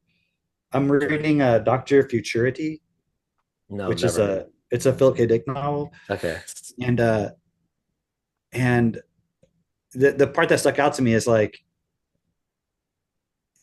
without going into the whole fucking plot, it's like this guy gets sucked into the future, and like everyone has dark skin. And like Kamala, it doesn't. Yeah, well, like everyone's like, basically there was a period that they called the Great, I forget, like the Great Trouble or something like that. It was like a period of 500 years where, quote, white supremacy reigned. and then like eventually that somehow ended, and now everyone has dark skin, and it has to do with a lot of it. And it was like I was reading this white supremacy, and I was like, the fuck was this written? I look back at the copyright; it's 1960. Wow. And I'm like, this fucking shit has been going on Yeah. since way the fuck back then. Yeah. You know what I mean? And it's like, it's just total crazy shit. It's like what Kennedy was saying in that interview, right? When he's talking about Ukraine in the war. It's like it's one of the oldest strategies. Divide And ironically, his uncle was the president who was like anti-war, all this stuff. They killed him, and then his replacement put in the Civil Rights Act. Right. And have things gotten better for race? No, I don't think so. Since the 1960s, all the companies that are now saying white supremacy is bad is all the companies that have been putting out all the propaganda that apparently make it seem like white people are the best. You know what I'm saying? Like they're all the ones responsible for it. Why couldn't Kamala Harris have a black woman vice president? Why not? You know what I'm saying? Like, why did they have to choose a white man? Yeah. Did you see that? Did you see that Michelle Obama thing she said recently, where she was like saying how it's not a matter. Oh, I don't have it. Let me see if I can find it real quick. It was so good. Why didn't she choose Michelle Obama vice president? Why did That's what I'm saying. Kamala choose Why a man? didn't she? That's it. Okay, here we go. Here we go. I got it. Ready? I got to ask myself, well, why on earth is this race even close? I lay awake at night wondering what in the world is going on. And it's clear to me that the question isn't whether Kamala is ready for this moment, because by every measure, she has demonstrated that she's ready. The real question is, as a country, are we ready for this moment? I got to ask myself. Are we ready? For Kamala to be president? I am not ready for that. I'm not ready. I'm not ready for that. I'm going to need some more time on this. I'm going to need her to sit her ass down. I'm never going to be ready for that. Bitch, you asking if we ready? You bitches take 6 hours to get ready to go out to fucking eat at Chili's. That's my Cat Williams impression for today. That was good. That was good. Are we ready, bitch? When you gonna be done putting your hair together? Did you what fucking Donald Trump's weaving in and out for 12 hours? You haven't even put your weave in. Can't even leave the house without a weave. That was good. That was good. If I actually wrote the joke out in advance, it'd be funny. Dude, that was funny. That was funny. I enjoyed that. That's where Cameron gets to test his stand-up material. I forgot to put my ski mask on. That'll be next week. It's my sit-down material. Well, one more week, and who knows? Who knows what'll even happen this week? You know. Let me check on the Like, why we can't make racist jokes, but they can make every political decision you make about race. Let me see. Only 2 people commented on my post. Good. 3 probably got disemboweled. Disemboweled. Yeah, that's it. Demonetized. Yeah, your post got demonetized on Facebook. Yeah. Demonetized. Demonetized. That's it. They got a shadow ban. That's the one. That's the one. Anyway. What else we got, guys? I mean, there's so many more posts, but you know. Yeah, actually, I was trying to go on Twitter to see if I could find that Kamala says border wall is stupid. Is that where you were looking? I was just trying to find a clip where she was like talking shit about the border wall back from, you know, when he was running. Yeah. No. Oh, dude, can I play this one? We still got a little bit of time. Can I play this one? This one's pretty good. Hold on. I actually like this girl. I mean, just in the context of this conversation. I don't believe that individuals ought to be represented based on group identity. So, for example, I'm Jewish. Jews are actually overrepresented in Congress. I don't think that we ought to decide exactly how many people in Congress are Jewish based on the Jewish population of the country. I think that's actually a pretty silly way to do representation. Well, we don't have to do it systematically, but fundamentally, there is an issue with the fact that we are not fully represented. Like, the entire population is not represented. We have never had a black female president. I still have to pay taxes. We've never had a the Jewish whole president. Who concept is cares? no taxation without. Well, we have had a white male president. We've had like 45 of them. Whether Jews count as white or not has been sort of an object of debate for quite a while.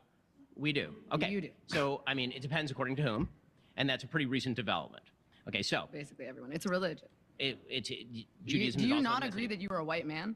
I mean, I think that it depends on the context in which you're discussing it. So what are you, Ben? Are you not a white guy? I mean, I'm a man of Jewish ethnicity, which is sometimes grouped with white and sometimes not. I mean, that's the more accurate way to put it. But when what we're else would talking you be about grouped with? Okay. Let me finish it. With Jews, who are which is an ethnicity. I mean, so you're not white at all. I mean, again, it depends who's doing the grouping and how. I've seen Jews grouped with white and Jews grouped with not white. Are we just pretending? Do you see the fucking little game he's playing here? I've seen Jews grouped with white. I've seen Jews grouped with not white. Like, yeah, because there's Arab Jews. Yeah. And there's white Jews. And there's African Jews. Like, that'd be like, you're not white. Jews. It's like, well, I'm a Christian, but are you white? Like, I mean, I've seen Christians grouped as white and Christians grouped as black, and it's like, well, are you white? Yeah. And he can't fucking answer no, he started off by going, yes, he even said Jews are overrepresented in Congress. He's like, but I don't see any reason why we should do that based on the population. Like, yeah, of course, but you would if they were black. Right. I guarantee you would if there was like 90% of Congress people were black, you'd be on fucking Daily Wire like, oh no, there's too many blacks in the Congress. 100%. 100%. 100%. That's the whole point of Daily Wire. He should have just identified as a black woman right there. That would have been. But you see what he was doing? She was like, it's a religion. Like, you're a white dude. And he's like, I'm not, well, it depends on you. And I'm like, yeah. He said, well, what do you identify as a Jew? It's like, it's a religion. No, it's an ethnicity. No, it's not. Yeah. It can't be. That'd be like saying, how do I put it? It's like, how is it an ethnicity? Do you see what I'm trying to say? What does that sound in the background? Oh, okay. Oh, I think I found the clip of okay, Kamala well, let me just saying- finish my point. Like, how, like, really people need to get this to their heads. It's not an ethnicity. You can't say it's an ethnicity and say it's a religion. You can't say, well, it's all of these things. You have to pick one. Because if you don't, then you go over here, it's about the religion, and they hate us because of our religion. Do the Arabs hate them because of their ethnicity? No. Or Well, the Muslims, right? wait, hang on. The Muslims? No, that's not why they hate them. They hate them because of their religion. Right. But why do the white nationalists hate them? Is it because of their religion? No, it's because of their ethnicity. Right. But don't a lot of the, but all the Jews that were in Europe were European. Right. They don't look like Arabs. No.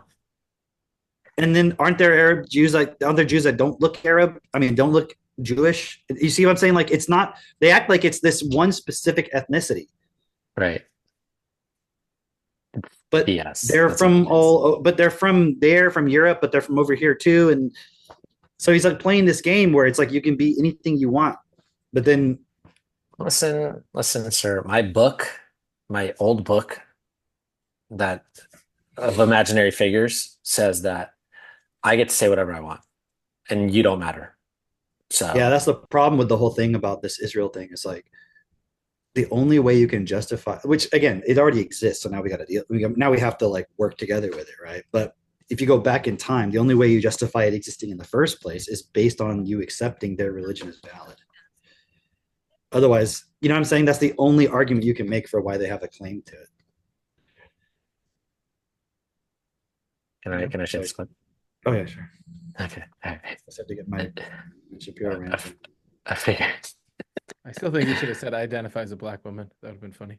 So these first two clips, she just says it's a vanity project, right? This is about a vanity project for this president. Blah blah blah. Oh, good. Yeah. A problem of his own making. Right. And listen, when I travel this country, Folks have plenty enough problems that they need their president to focus on instead of a wall that, by the way, because I was a prosecutor for many years, including the Attorney General of California, I specialize on transnational criminal organizations. Yeah. That wall ain't gonna stop them. No. All right, you see my point?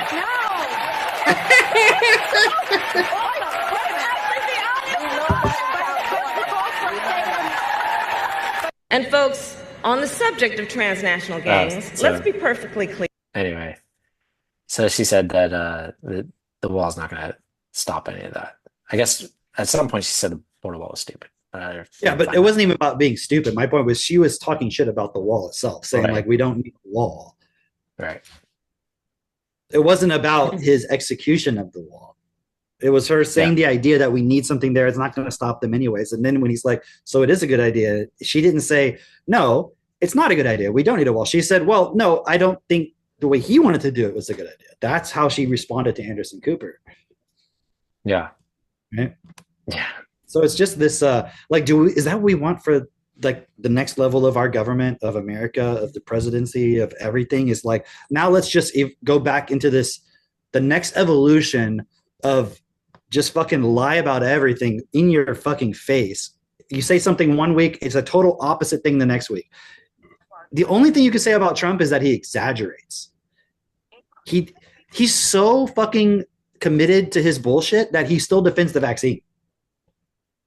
If he was a real politician, he would have been like, you know what? My base doesn't like the vaccine.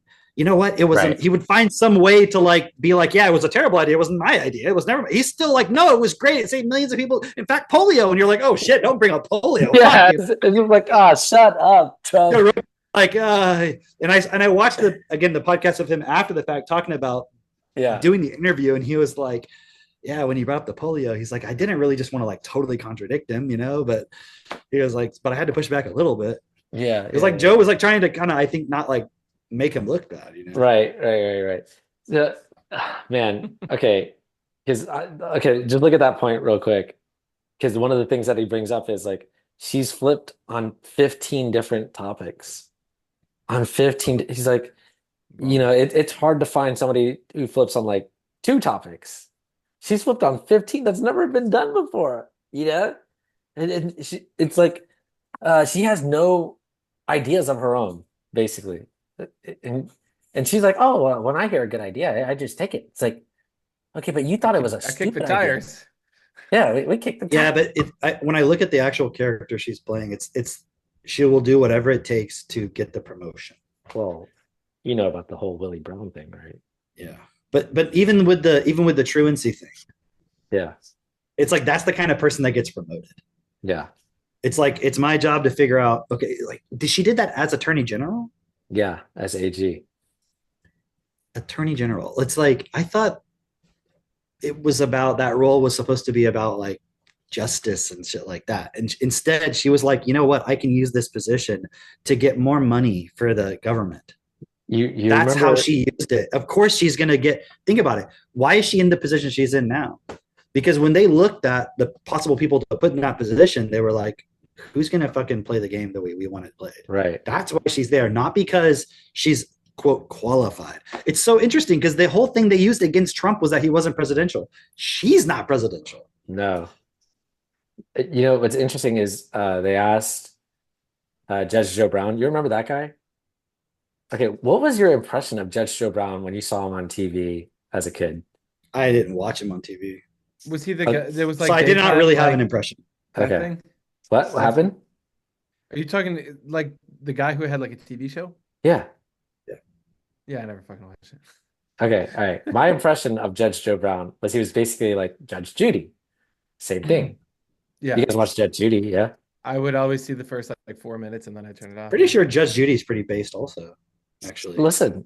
I don't know anything about Judge Judy. Wasn't it probably the same impression you had of Trump, like from The Apprentice? Like, always just some asshole business guy or whatever. Maybe, right? But I remember watching these, like, I would watch Judge Judy and I'd be like, oh, she's just kind of a bitch, you know? Yeah, that's my like I would not want to be friends with her or near her. And like, she's just, you know, like, and Judge Joe Brown, when I would see his show, like, he was a little bit more mild mannered about it, but like, it kind of gave me like the same, like, it's just Judge Judy with a black guy, But recently I've been seeing these interviews of him, and I'm like, holy crap! Like this guy is well spoken. He knows so many facts. He can just remember so many things, and the way he presents it, I'm like, holy crap! And one of the things that he was saying about Kamala's heritage, he's like, how can you say that she's a black woman? Like her parents are from Jamaica, right? Her mom's Indian. Neither of them are citizens of the US or were citizens of the US. They came over on a migrant visa, had her. She was brought up in Canada. It's like, at what point do you become black? Like black is like like I've always been telling you guys, a culture. It's a culture. It's a culture, right? You have to have black family members and be in a black environment to be black. It's not an ethnicity. Right.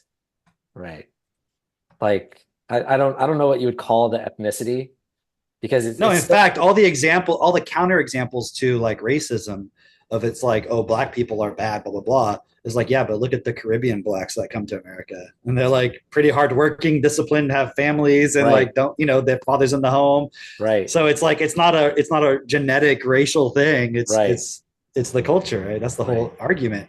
100%. So it's kind of ironic because they're trying to use a Caribbean idea of black to be like, she's black. And it's like, even on that account, she's not black. Right. Because it's like, I don't know how long she spent growing up in Canada. I don't know how much of her life. I think it was some amount of it. I think it was like through her high school, or did she go to high school in California? I don't remember. One of the places she went to school in California, and then they bused her to a different school because there weren't enough black kids at that school. But she said it as if like, or there weren't enough like minority kids at that school or whatever. And she said it like, I remember being the first black girl to be part of desegregation at such and such school in California. And the school put out a statement like, just to be clear, we were already desegregated many years before that. Oh, she was trying to make it like they put out a statement and everything like, this bitch is lying and we don't want to catch kind of like the McDonald's thing. They're like, look, we don't have any record of her working here, but if you guys can find some photoshopped images of some deceased cancer Canadian person and just put her face on it, we won't say anything. Right. I don't know if you guys saw that meme or not. No, I didn't see that one. Oh, they apparently they took some like white Canadian woman in a McDonald's uniform from like the 80s or whatever, and then like changed it to her face and everything, so it looks like real. And they were like, okay, finally, you guys can shut the fuck up. We got pictures of her in her uniform. And they were like, nope, you guys just photoshopped this other picture. Like this white Canadian woman who died of cancer. Wow. I mean, it just shows you like the political machine. They're willing to say whatever. Again, they're like, oh, it's a black person. I'm like, no. I am not going to recognize that we've ever had a black president until it's like Ludacris, Cat Williams. Like, I want like a real black person. Yeah. Even I if don't I care. In the God, I don't care who. They can be super liberal. I don't care, but they have to be black. They actually have to be black. Yeah. They have to be black. It's funny because Judge Joe Brown was talking about Obama too. Like, he said originally, actually, his dad's from Africa. His dad's from Kenya. He's not even. That's what I mean. He's like not even black. Actually, yeah. His mom's white. And how do you know? They're part of like the Bush. You can read. They're like cousins with the Bushes, like right. The Bushes, right? There's apparently some photo. He went from the bush to the bush. From the bush to the bush. From the bushes to the bushes. From the bushes in Kenya to the bushes in the White House. He was adopted by this guy called Lolo Sotero, right? Who basically ran, what was it, Malaysia, Singapore? I don't know, whatever, one of those countries. Indonesia? Malaysia. MH370. Obama. Plasma balls. Here's Lolo Sotero from? Lolo Sotero. Indonesia. He's from Indonesia. I got it. Oh, damn. Yeah, Yeah, sorry, you're right. It sorry, was. not Malaysia. Now that you say it, it was Indonesia. Damn Yeah. it. So close. Yeah. Okay, but this guy had like tons of money. The richest man, apparently, or one of the richest people in Indonesia, had adopted Barry Barack. He went by Barry Soetoro. Remember that? He Remember went to that? Remember school. that post that Trump did on Twitter a long time ago, and it was like he called him like Barry Soweto or whatever. Yeah. He went to school in Indonesia for a couple of years. I didn't know that. Yeah. Oh, you didn't? Yeah. His elementary years, right? And then he went to school in Hawaii, right? Apparently, the school over there costs $90,000 a year. $90,000 a year, right? It's like, how is he related to like how does he know the struggles of the Black community? You know when he talks about that? Like, wait, what? Where? From what? What struggles are you talking about, bro? And there's apparently some photo of him with Lolo Soetoro and George H.W. Bush on a golf course, and he's a toddler in the golf cart. Like, whoa, hold on. What is the odds that a guy, the first Black president ever, his dad was golfing with Bush at some point? Like, how many people ever you could count that have ever been in golf, like played golf with one of the Bushes? Right. And like, it's totally insane. Yeah, and you just realize like, oh, the whole thing was an act. I didn't know this. The whole thing was an act, and it sold really. That's why I say Barry Soetoro, Barack Obama, was the best actor, one of the best actors who ever lived. You know? This brings me to my final conclusion for today. Yes, go ahead. Is conspiracy theories, right? Because Katie was saying Elon Musk recently in one of his speeches was saying something like, you know, we're running out of conspiracy theories. We're going to need like a new conspiracy theory because they're all coming true, right? Making a joke. Yeah. And I was like, dude, like destiny's the ultimate conspiracy theory. People are going to run out of conspiracy theories, and like we have the ultimate. It's like it encapsulates everything and shows you the whole point. Because that's what everyone's always missing is like they're so close, but then they're missing this point that's going to make it like just end up in blame, not a solution, not work. Right. So that's really why it's like our role is to share the destiny point with everybody so they can, and then I can be able to read it. That's what they need TT, because I'm able to process the points, because so much of like their vocabulary is aligned with what the system wants you to think. That's why it's so hard to see like the reality of stuff. It's because you're constantly like misdirected by your feelings and shit and your thoughts. So anyways, that was my final point, was just like the greatest conspiracy theory. That's like really what we have. Yeah. So conspiracies are real. They're not theories. They are theories, but they're also what? No, they're not theories. Facts. Not a theory anymore. It's like it's law. Conspiracy law. Yeah. Conspiracy law. It's been proven. When you prove it, it's not a theory anymore. We got a title finally. Okay, Christine, remember. All right. Conspiracy law. All right. Well, I got some M.R to listen to real quick. Take us home, Mitch. Just get out there and fucking be the change. Like, I know we have 10 days till the election, and it's, it's fun to look at it and watch it, but it's like, are you willing to go all the way? And if not, fucking forgive yourself and then just go all the way. So what I'm gonna do, let's get literally thousands and thousands of us to do it. That's all for now. All right, y'all. Bye. Bye.